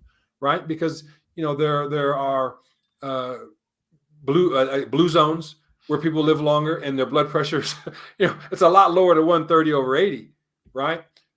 It becomes a moving goalpost. And so, but again, it all goes to lifestyle. It all comes down to lifestyle. And there are certain things that you can do to have a certain lifestyle. And health becomes extremely, extremely important. I mentioned earlier,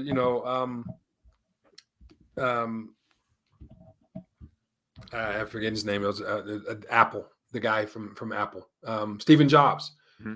had all the money he could have, but his health waned, and he passed because of poor health. Now, could that have been preventable?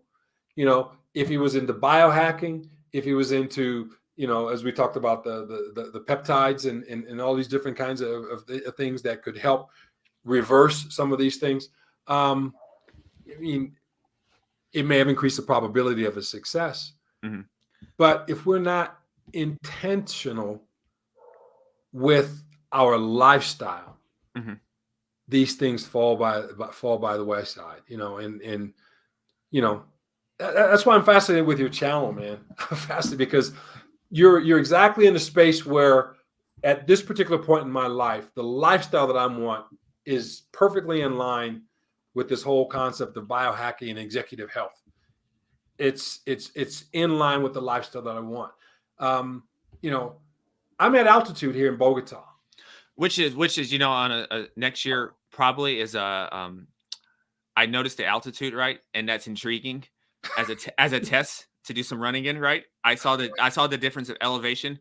I've noticed that because there was a chance this year that I looked at a event in Chile, right? In the Wow. Andes, right? Yeah, And there you so go. that elevation difference, I was like, oh man, this Give looks yourself 2 weeks to acclimate. this I have one of those masks that I Okay. that I, that I Okay. used to use sometimes, but that looked awesome because I was like, "Where's the next place I could go to Colorado maybe and do something there, or I could go to Mexico City or something because they have high altitude." But it's one of the next challenges, right? Yeah. I think I'm good with heat, even though I'm not down south yet with the heat in terms of Yeah. challenges yet. Right. But that intrigued me with like, where's a crazy place to go to do some training in? Where would I like? I like to fancy myself a little bit like Tom Cruise in Mission Impossible. He's always ratcheting up the stuff, right? And so that's kind of how I like to look at it. Yeah. Well, Chile, Peru, Bogota, because Bogota is a mile higher than Denver. than Denver, Colorado. Oh wow, that's high then. I mean, when I came back here a couple weeks ago, I was having chest pains. Okay, well, Mm-hmm. why was I having chest pains? Because, I was helping clean my mother's basement, and she had a lot of stuff that I was taking, from the basement to the going up and down steps with stuff with bags, farmer carrying a bunch of stuff, and I was still jumping rope, exercising, doing push-ups, and everything else, and my chest muscles just became inflamed. Mm-hmm. And I traveled the next day, and then I was here in Colombia, and I'm like, I was having a rough time breathing. And I was like, am I having a heart attack? What in the world is going on with me? So my wife called the doctor. The doctor came to the house, and he's like, Whoa. Doctor comes to the house. Is this like a concierge doctor, or is this just a regular doctor? Doctors come. They do doctor, they do house calls. they do house call. That's like concierge medicine here, right? Yeah. Well, I mean, he was a doctor. Concierge, call it what you want. He's a doctor. He's coming in, and he's like, your heart and lungs, fine. Your oxygen levels at 93%. That's good for here. Right? Oh, really? Really? Because my oxygen today was 98%. So 93 is good there. But this was day one, coming from altitude of 500 above sea level to thousands of feet above sea level, and I was I wasn't breathing. I mean, it hurt to breathe deep. He said, "Oh, well, no, your oxygen level 90. I think it was the 93 to 95%." He says, "No, you're good. Your heart's fine. Your heart's strong. Your lungs sound good. And I was like, wow, but wow, that just ratcheted up my excitement. Like you have no idea the excitement that I'm thinking in my head right now about like that difference. Wow. Yeah, but again, this goes to lifestyle. This is, I'm so happy we're having this conversation, because, when you try to explain this sometimes to people, they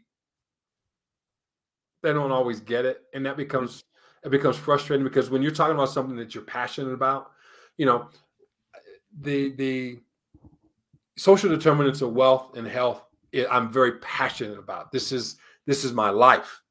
Mm-hmm. And when we're talking about something like saturation levels of oxygen, because that goes to lifestyle, that's immeasurable to me. That is so.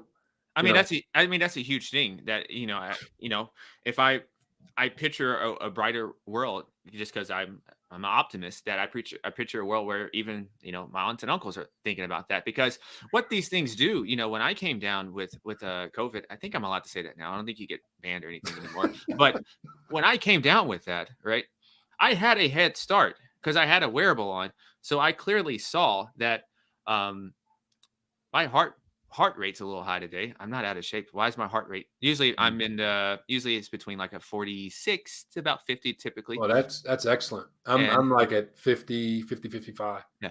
And so it got up to like 58. I was like, oh, that's interesting. Okay, maybe it's a bad night of sleep.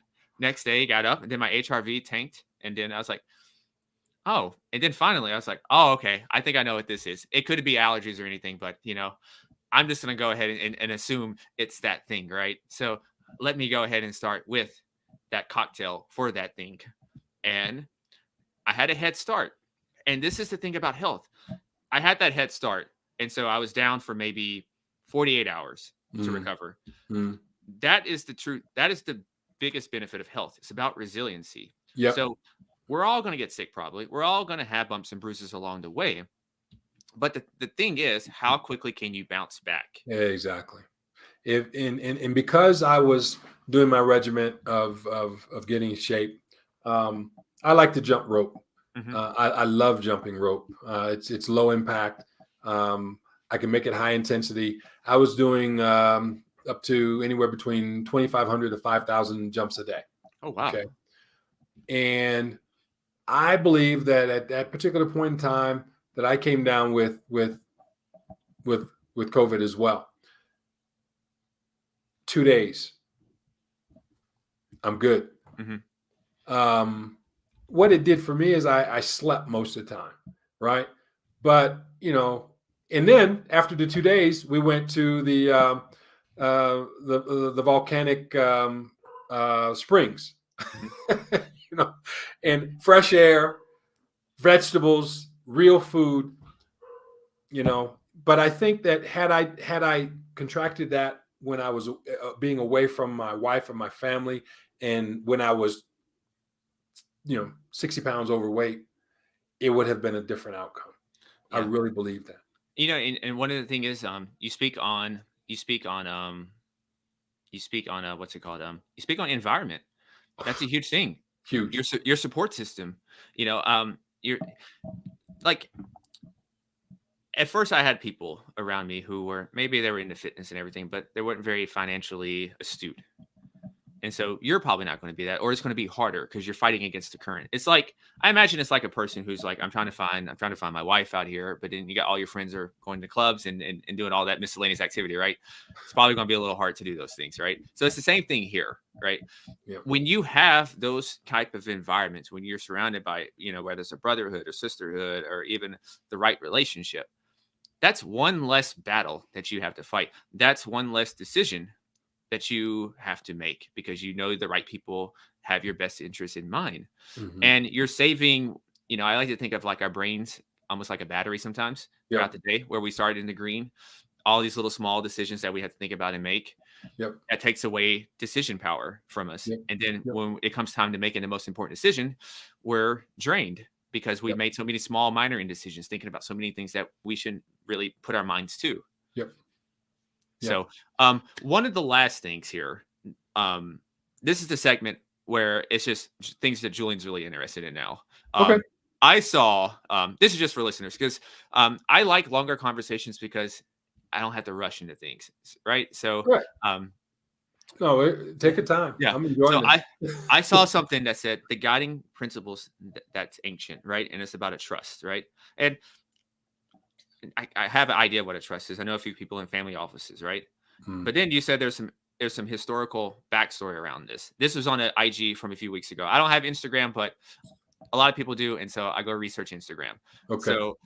So I'm on Instagram. So what is the historical backstory around this? I'm interested, because when I just think of a trust, it's just like a trust, and it's just a place for money to hang out, right? And to give it some direction. So what to do? Mm-hmm. The historical context of a trust is that it's sort of like when you go to a bank, you put money into a bank, and the bank becomes the trustee, and you're the beneficiary of the trust. Mm-hmm. Okay, and they're supposed to be acting on your behalf. The backstory of trust is that trusts have been around since ancient Egypt. Oh, that's a long time. And trusts have been around. I mean, many of the knights would use a trust because they did not have a lot of faith in the monarchy that had sent them out to war. So they would use a trust and have the church be the trustees of their lands in order for the benefit of their family in case something went awry with them. Trusts have been around for a very long time, and when we are born, we are actually placed into a trust. And there are 2 dates on your birth certificate. There's the day you're born and the day you have a registration number. And the reason why you do not get your original birth certificate, you always get copies, is because it's held in registry in the county in which you were born. It's placed in trust. And that's when you have your social security number. It was not supposed to be used for identification purposes, but that's what people use it for. So you have a birth certificate, you have a social security number, which tracks all of your income, right? And then you have a death certificate, which means that when they match the birth certificate and the death certificate together, that income stream is no longer. So the state looks at your estate and they tax your estate at 55%. I don't like the sound of that. I don't like that. The 55%. So the ancient Chinese secret, as they say, I don't know if I can say that in today's world. So they say the ancient secret is that that the government looks at all of us as children until we go through a particular process where we take back ownership of our person and basically claim that we are able to manage our own affairs and that we are responsible for, the benefits that we create. So anytime that we take any kind of government benefit, they basically are acting as a trustee and treating us as minor children. Wow. Back to my steak analogy that I made minutes ago. That's another piece where you take a big bite and you really got to let that marinate right there. So when I listen to this again, I will have that in mind. But wow, that's this book. Well, this is one of them. It's called Black's Law Dictionary. This is volume 4. Okay, right? I got it. Okay. I have several of these books, these dictionaries. Here's a book that I'm asking you, and I know you like to read. You need to get this book. The Art of Passing the Buck. Okay, The Art of Passing the Buck. Right. Now this is volume 1. Volume 2 is $500. There has to be something in there. I'm just going to leave it at that because you talked about it with your other guests that if people want to hide something, they usually put it in a book. See, people ain't getting this anywhere. You're not getting that. We'll talk about peptides. We'll talk about biohacking, and then we'll talk about this. And the thing is, it's all connected because it's all connected. When you're looking from a health standpoint, this right here, maybe it's not physical, but this is giving you peace of mind. Not even just peace of mind for yourself. It's giving you peace of mind for everyone around you. That's important. And that's the reason why we work and create these jobs, create this lifestyle. Yep. A lot of times is for the people around us, is for that legacy that you talked about for 3 generations. And another reason why I was, when you talked about earlier, what was 10-year-old Todd like? And I said, a lot of times I was just afraid. Mm-hmm. There was a lot of income insecurity. My grandfather didn't leave anything. My stepfather didn't leave much. My dad didn't leave, anything.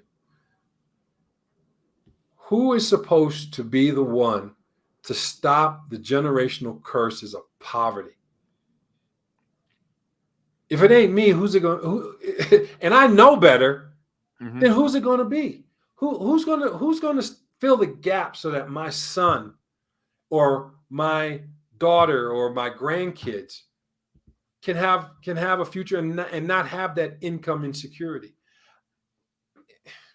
It's just that's where we said earlier. That's one of the most exciting things right there, right? Is it's pressure, it's scary, but I think that's why sometimes be careful what you ask for. We mentioned that too earlier, that when you get this kind of information, you can't overlook it. You cannot not see it again. Once you see something and see a lot of this stuff, like I'm pretty sure when I get this book, I'm gonna be like, oh my goodness, what has Todd done to me, right? Oh, I gotta make sure that the job is done well. Hold on, there's another book that I need you to get. And so while you're looking at that, thank you for the comment, Kings and Dreams. I'm loving this live. 2 of my favorite brothers connecting on this live is amazing. And so for the audio listeners out there, a lot of times when I do interviews with people, it is pre-recorded. But this is, I guess you could say, this is a special evening edition that you're listening to. So this is live, and there can be an audience. So maybe in the future, if you all think that's beneficial or of interest, I will start doing more of these. And we'll start doing more of these. But I enjoy this format a lot more than the pre-recorded. But sometimes some of the people I'm interviewing, it's tight schedules and a lot of other things going on in the daytime. Yeah. So. Yeah. Fruit from a poisonous tree. Okay. Should I put these books in a show notes? No, I want you to read them first. Okay. All right. Yeah. Sorry, listeners. If you're listening to it, you get it. This is by Melvin Stamper. Okay. JD. Now, read this first. Okay. And then read Art of Passing the Buck second. Okay. And then you and I have another conversation. Okay. Okay. That No, sounds good. and you might be able to get these on audio so Mhm. that you can, Oh, I don't mind reading it. Some books actually, some books I have audio and uh hard copies as well for certain books as well. So it just usually just depends. yeah. And then I have, like I said, I have Kindle Unlimited. I have a huge, I guess, educational budget, but Yeah. it's an expense, so Yeah. it's okay. The one thing I like about these books, and one thing in for any book that I read, the things I like most are books that have references. Hmm.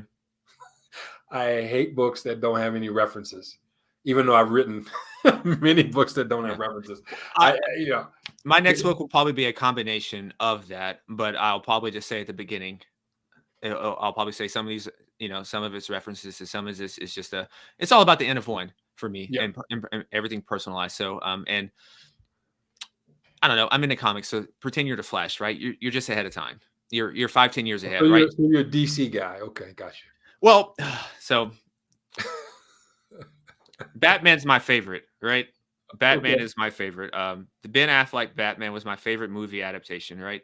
It's how I imagined Batman to be. He was really jacked and strong and broody. It reminded me of the comic one. So Ben Okay. Affleck was my favorite Batman. Okay. I love it so much that that movie, a lot of the songs in that soundtrack is on my playlist. Got you. So I love the Batman thing because if Batman was into health a lot and he's just a man and he's always looking for the edge to fight the criminals and stay ahead, Batman would definitely be a biohacker and he would Yeah. definitely be Absolutely. using Yep. peptides and all sorts of things to Yep. recover, regenerate, Yep. and keep performing as he gets chronologically older. Yep. Yep. I agree with that.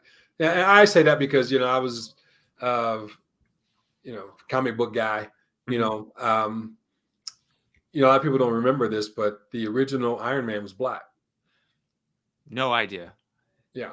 And so Really? I was, yeah. And so this is how when we talk about, hey, why are you speaking white? This kind of thing.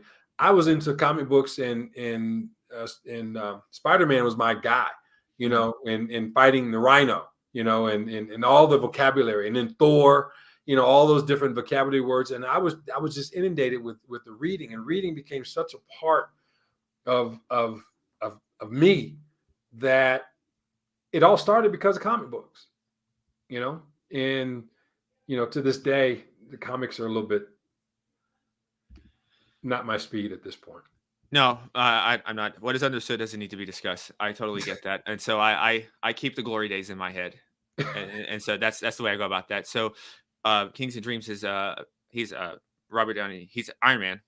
That's his Yeah, guy as that's well. his So dude. yeah, Iron that's Man. his dude. So Yeah, um, I like Iron Man too, and I think it's a good lesson as well. Especially, I wasn't a huge fan of the movie Iron Man 3, but I liked the lesson in there where he had to go without the armor. yeah, And so at times I think about this when it comes to the health world a lot of times. And sometimes I would have someone that wants to use the peptides, that wants to do all the biohacking stuff, and they want to skip steps. They want to skip steps. And I see this, what I see mean is that the peptides, the biohacking, that's not going to do as much as it could if you don't have your fundamentals. So if you're not already exercising and paying attention to your sleep and doing those basic things, laying the foundation, these things are not going to be as beneficial as it would for someone like me or yourself who already has this foundation solidified. These things don't make us.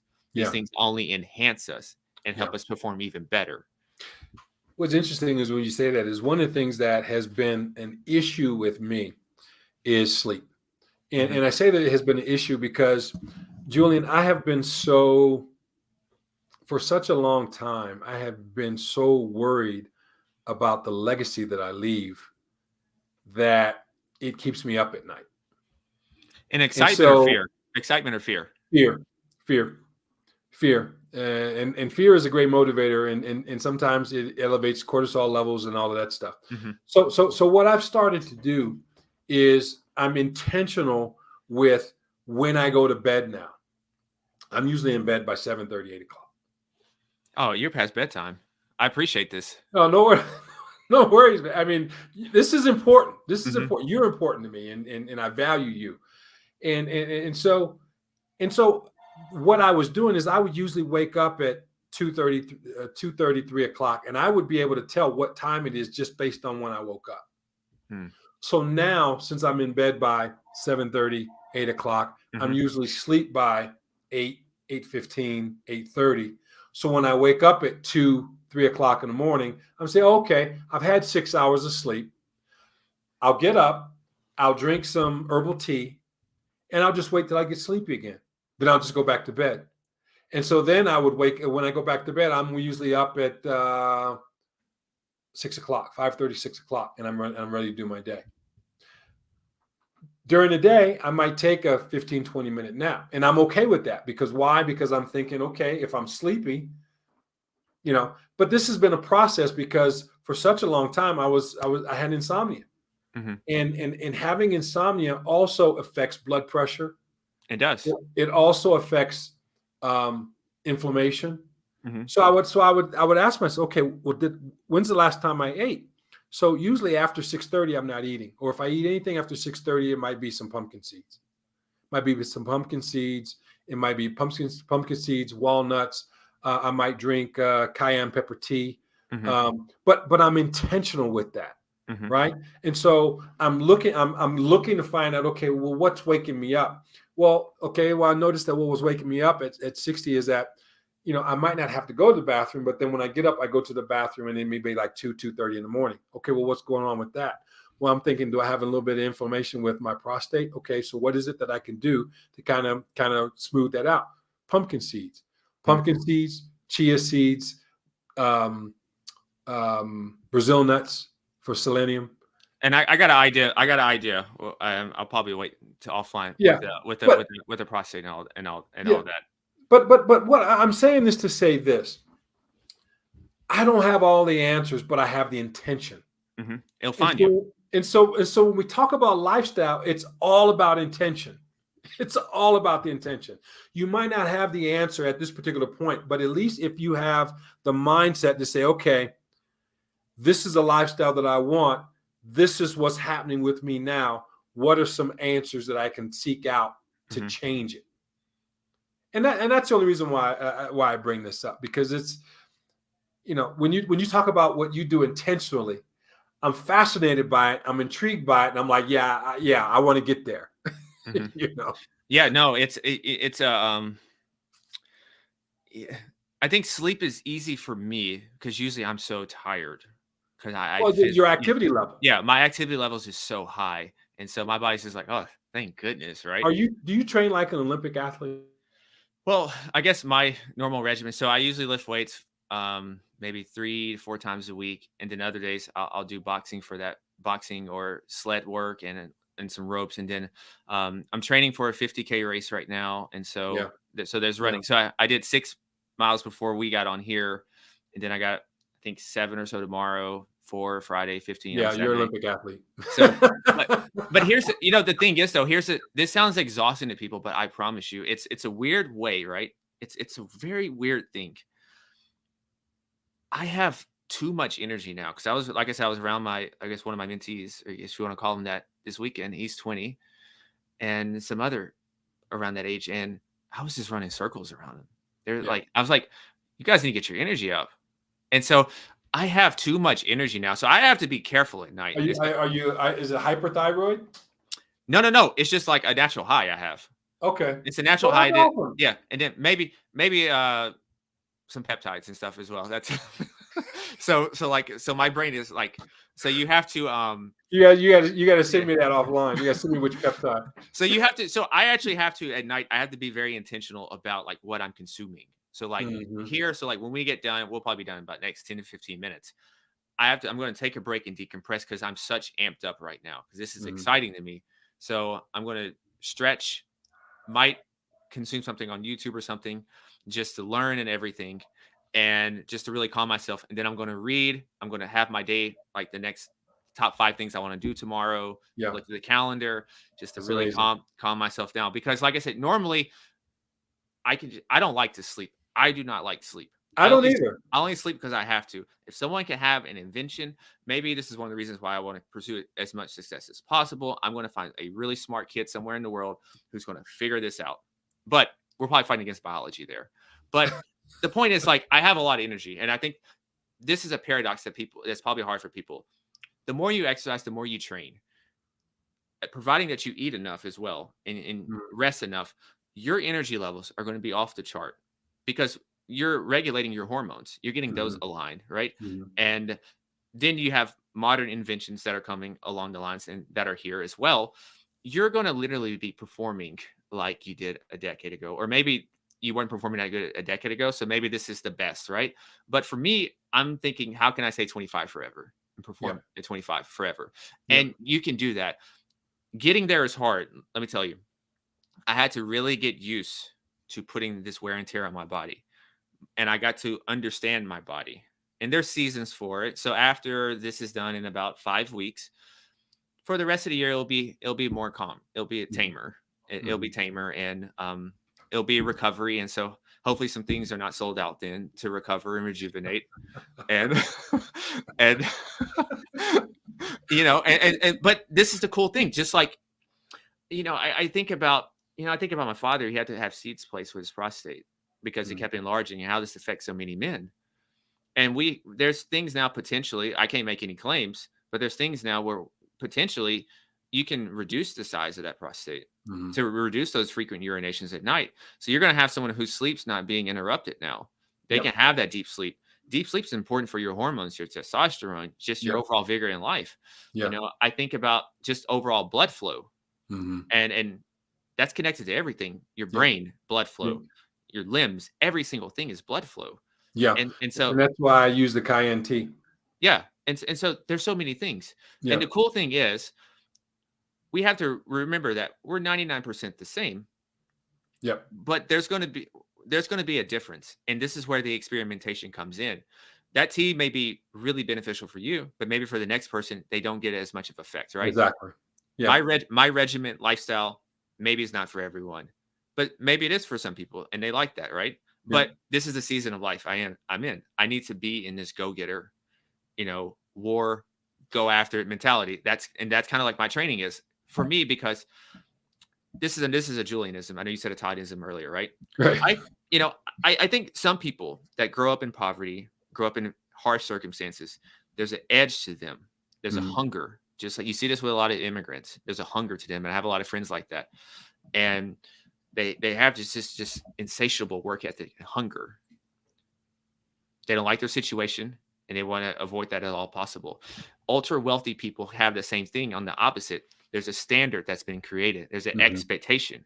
mhm. Whereas for me, I've lower middle class. It's a comfortable life. It's like a mild aesthetic around my area. It's Mhm. very nice, great property value, great police staff. Everything's awesome. Everyone's nice. But it's it just is what it is. There's no Mhm. like you're not going to just have this hunger. So Yep, sometimes I think it's harder to get out of the middle yep, than it is at the bottom or at the top, because those are extremes, and there's going to create a stronger feeling than just being in the middle and having things good enough to yep. satisfy you a little bit. And so for me, training hard for me became a way to give myself some resilience and do hard things. Mhm. I didn't get it from school. I coasted through school. It was easy. And I had parents, all this easy. I lived like a prince now that I think about it. And I met so many people. So Mhm. I needed to find a way to really see what I'm made of. And so that's why I train like I train, to Mhm. give myself the endurance. So when I go tackle the business world or different things, bad situations come, I'm going to have the resilience and the fortitude to at least be able to withstand that. So that's my reasoning a lot of times, really, for Mhm. the training. It's not even for my body composition Mhm. or none of that. It's you train hard enough, your body's going to have to change because you're Mhm. like, what's going on here? I got to survive and train. So that's going to take care of itself. So Well, that's that's just the discipline. That's the yeah, discipline that we talk about too. Not mhm, only did is change hard, but developing that discipline, right? yeah.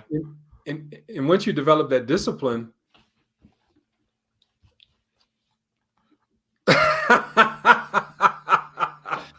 yeah, S- you can eat the fish and shrimp. So I for the audio listeners out there, when this is out, is you can comment on the YouTube here, and one of our people here said Todd, I love you, but I'm eating fish or shrimp when I pull up. And so, it's kind of a joke. I don't think he's joking, but that's just one of the things. Yeah, yeah, yeah. I mean, to each his own, right? Yeah. That's the idea about choices, right? And so, but to develop the discipline, in order to be the CEO of anything, Mm-hmm. you have to develop that discipline. If you don't want to develop that discipline for yourself, someone will develop it for you. Mm-hmm. Or life will make you develop it. Yeah. Life will develop you. I think about my father, I think about a lot of people, they got it a little too late. But, Yeah. and the good thing you take from that, because you can't change the past. And I'm not a Buddhist or anything, but Tina Turner has a couple books I like. I like Tina Turner, not just because she's from Tennessee, but I really like her. I admire her. She there was I think it was called Nichiren Buddhism or something like that, and it was a concept of turning poison into medicine. Mm. And I think that's the best way we can think about things. Like you said, the past is the past, but what medicine can we get out of this poison? There's always going to be some type of medicine. Maybe it's Yeah. not the best medicine to have, but sometimes medicine doesn't make us feel good, but it's Yeah. necessary to forge us and help us get to the next level. Yeah. And so we have a question here, and Okay. this will probably be one of the last things we'll do, and I'll have you give your opinion on it. And so the question is, what are 3 simple ways of self improvement? So someone taps you on the shoulder in Bogota. It's a overcast day because I know it's not sunny that much there, to my knowledge. But It it's not rain. depends. Okay, but it's not raining. No. It's not drizzling, so it's just a nice overcast day. Right. Which I like overcast. I like fall weather. It's the best season. It's the best fashion season. And that's a whole nother story. Right. But somebody taps you on the shoulder and it says, "What are 3 simple ways that I can start to improve myself today?" What would you say? Number one, don't take yourself so seriously. Number two, realize that you are not perfect. And number three, figure out what it is that you want to do and go after it. I like those. I love those. That's something that you can immediately do. Yeah. It's free no matter your circumstances. You could be on the bus, you could be on the train, a plane, a car, stuck in a house, Yeah. the office, wherever. You can just start to dream. I don't think Yeah. people dream enough. Oh my God. One of the when I look for people that are going to train the kids in my soccer club. I have a soccer club here called Oh, Kalusa. that's the last thing I wanted to talk about. Okay, we'll talk about that last. But before we No, talk no, about we're getting this is actually that was an awesome answer. We don't need to expound on that. okay. So I want to Okay. move to this last point to really get that out there, because I like this, because you're infusing yourself in the culture, and you're infusing yourself in the culture. You're bringing your uniqueness, your value again, and I think that's awesome. You're creating. That's Yeah. the entrepreneurial spirit. It's all about creation. I Yeah. love that. It's Kalusa, Club de Football Internacional. Kalusa is Colombia, United States of America, and we have a system. The values: God, family, community. And one of the things that we do every time we practice is we're in a circle, we're arm in arm together, and we pray. Regardless of what a person's religion is or what have you, we want to give homage to our Creator. Mhm. And then we sing the national anthem of Colombia. And you would be surprised that when we started doing this, how many kids did not know their national anthem. Oh, wow. And why is that important? Because that's home.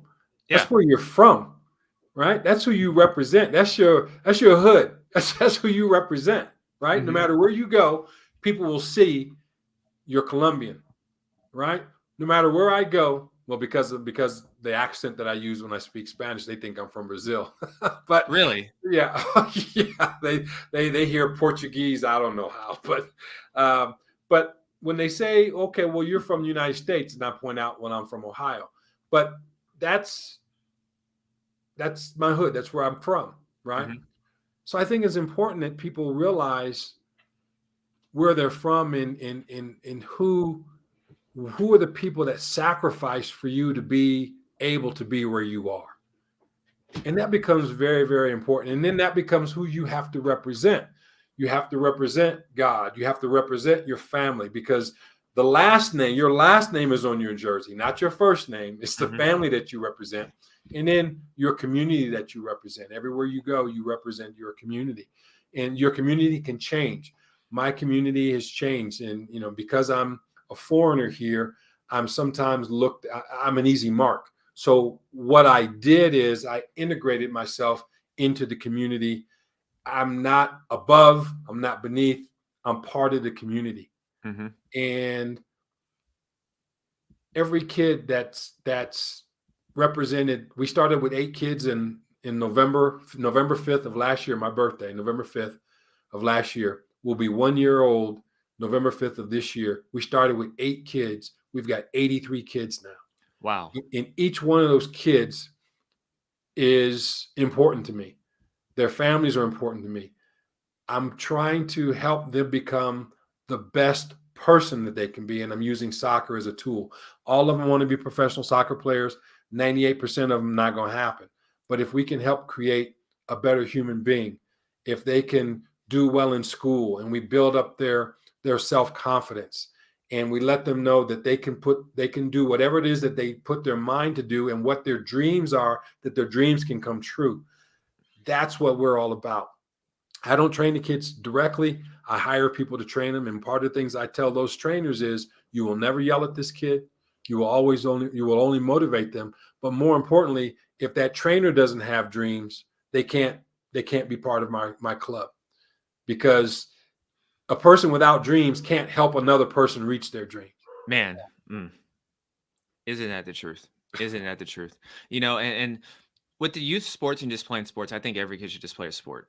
I don't care how good you are or not, because the lessons you get from that, and you'll see that a lot of the leaders that people look up to in positions and everything, they played some type of sports activity, because you get leadership skills out of that. You get teamwork, you get discipline, you get resiliency, you get courage, you get so many traits Yep. just Yep. by playing sports. I don't care your skill level, but Yeah. the benefits of playing sports as a kid is just Yeah. tremendous. And we're the first soccer club for many of the kids, because Mhm. a lot of them don't have physical skills. They're uncoordinated, or they don't have rhythm, or whatever it is. But Julian, just being there and hearing the laughter Mhm. and watching them play with their friends on the team, to me, that's priceless. That is absolutely priceless, and I love that. And I love when they come up, oh, Profi Teo. They call me Teo here, Profi Teo, and they're speaking to me in Spanish. I don't understand everything that they're saying, but they're having a conversation with me. And they'll see them on the street and they say hi to me and their families and the whole thing. It's a community, and it's all about building a future. The only way that I'm going to be remembered Mhm. is through these kids, man. Mm. That's the only That's way I'm going to be remembered. that brings me to the last question. And so, what are you most excited about right now? What am I most excited about? Man, that is a fantastic question. I love, I love my life. I love my life, and I'm excited every day when I wake up. I'm excited. I'm so thankful that I have breath. Mhm. Even if I'm not feeling that well, I'm like, well, we just push through it, because it's another opportunity. I'm excited that I'm going to live a long, successful, happy, healthy life, And it's on your terms. and it's on my terms. Mm. I'm looking. I'm 60. I'm looking for the next 60 years, man. I love it. And that type of attitude makes me feel like I'm an adolescent. You're just getting started. I'm just being created then. Yeah, I just, and I look forward to, my friends like you coming down here, and we just Yeah. have a good time, man. We just We have a might good. we might have to do the salsa dancing though. I will say we might have to do the You, salsa dancing. you got it, man. I All mean, right.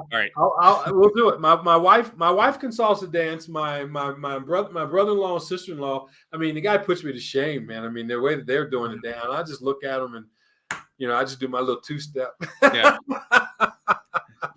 So that's something I started to do, pick up again, to go at least once a week, there's a class I go to, and then sometimes I go out, is just to do that. And like I said, and it's just something for me to have fun with, and not just to unwind and meet people in a happy environment. So it's fun. And there's lessons in that as well too. with the salsa dancing. I mean, especially from a man and female perspective, the man has to lead a lot of its nonverbal communication. Yep. You communicate and talk with your fingertips and the Exactly. direction of your hand. There's a Yep. certain coherence and cohesion with your steps, right? And so all that without saying anything, you can just communicate. I think it's beautiful. It's a wonderful thing. It's a wonderful thing. And the culture here, family is so important in this culture. And that's one of the things I absolutely adore and I love about Colombia, South America in general. I mean, the fact that family, in coming from Kent, Ohio, Dodge Street, that meant everything to me. And having that change, because, like I said, my great aunt and great uncle, a lot of people, they moved on, but having another opportunity to be part of something bigger than me, this is why I love it. And one last thing I do want to say this, and I want you to hear me, Julian. I want you to understand how powerful you really are, and how important your message and what you do can change the lives of people, not just now, but generations. And so I'm so appreciative of knowing you, and knowing, and I'm calling you a friend, and knowing that, I can reach out to you on WhatsApp and we can have conversations. I am so honored to be in your circle, man. And just want you to know how powerful you really are. And I'm so appreciative of you, man. Just please, by all means, don't let your voice, don't muffle your voice. Mhm. I appreciate that. I really appreciate that. You know, So, really do. And so the last thing is for where can we keep up more with you at? Infinite Growth TV All right, I'll on have that in the YouTube. links. On YouTube, and I also have a pen light site Oh, that I have that as well. I have that as well in the description already, I think, for some of the in, research I've done. yeah, and I also have Mindset Masters HQ is a blog that I have that talks about mindset and how important mindset is. And as we started, the first thing that a person has to do is figure out what lifestyle they want, and it's all shaped with mindset. Mhm. And I say this, and this will be the last thing I say about this, is that when the Almighty created the universe, there are always three witnesses, always two witnesses to one action. He first thought it in his mind, and then his words and his actions were the witness to what he thought. When he said it, his mind and the actions were the witnesses to the words that he said. Hmm. And his actions were the witnesses to his mind and his words. What we think, what we say, what we do is evidence of the lifestyle and who we are and what we want to do and what we want to accomplish. Wow. That's another piece of steak eaten. And I cannot think of a better way to end this episode. And so until next time, listeners, and everyone out there who catches this in the future, stay awesome, be limitless, and as always, go be the CEO of your health and your life. Peace.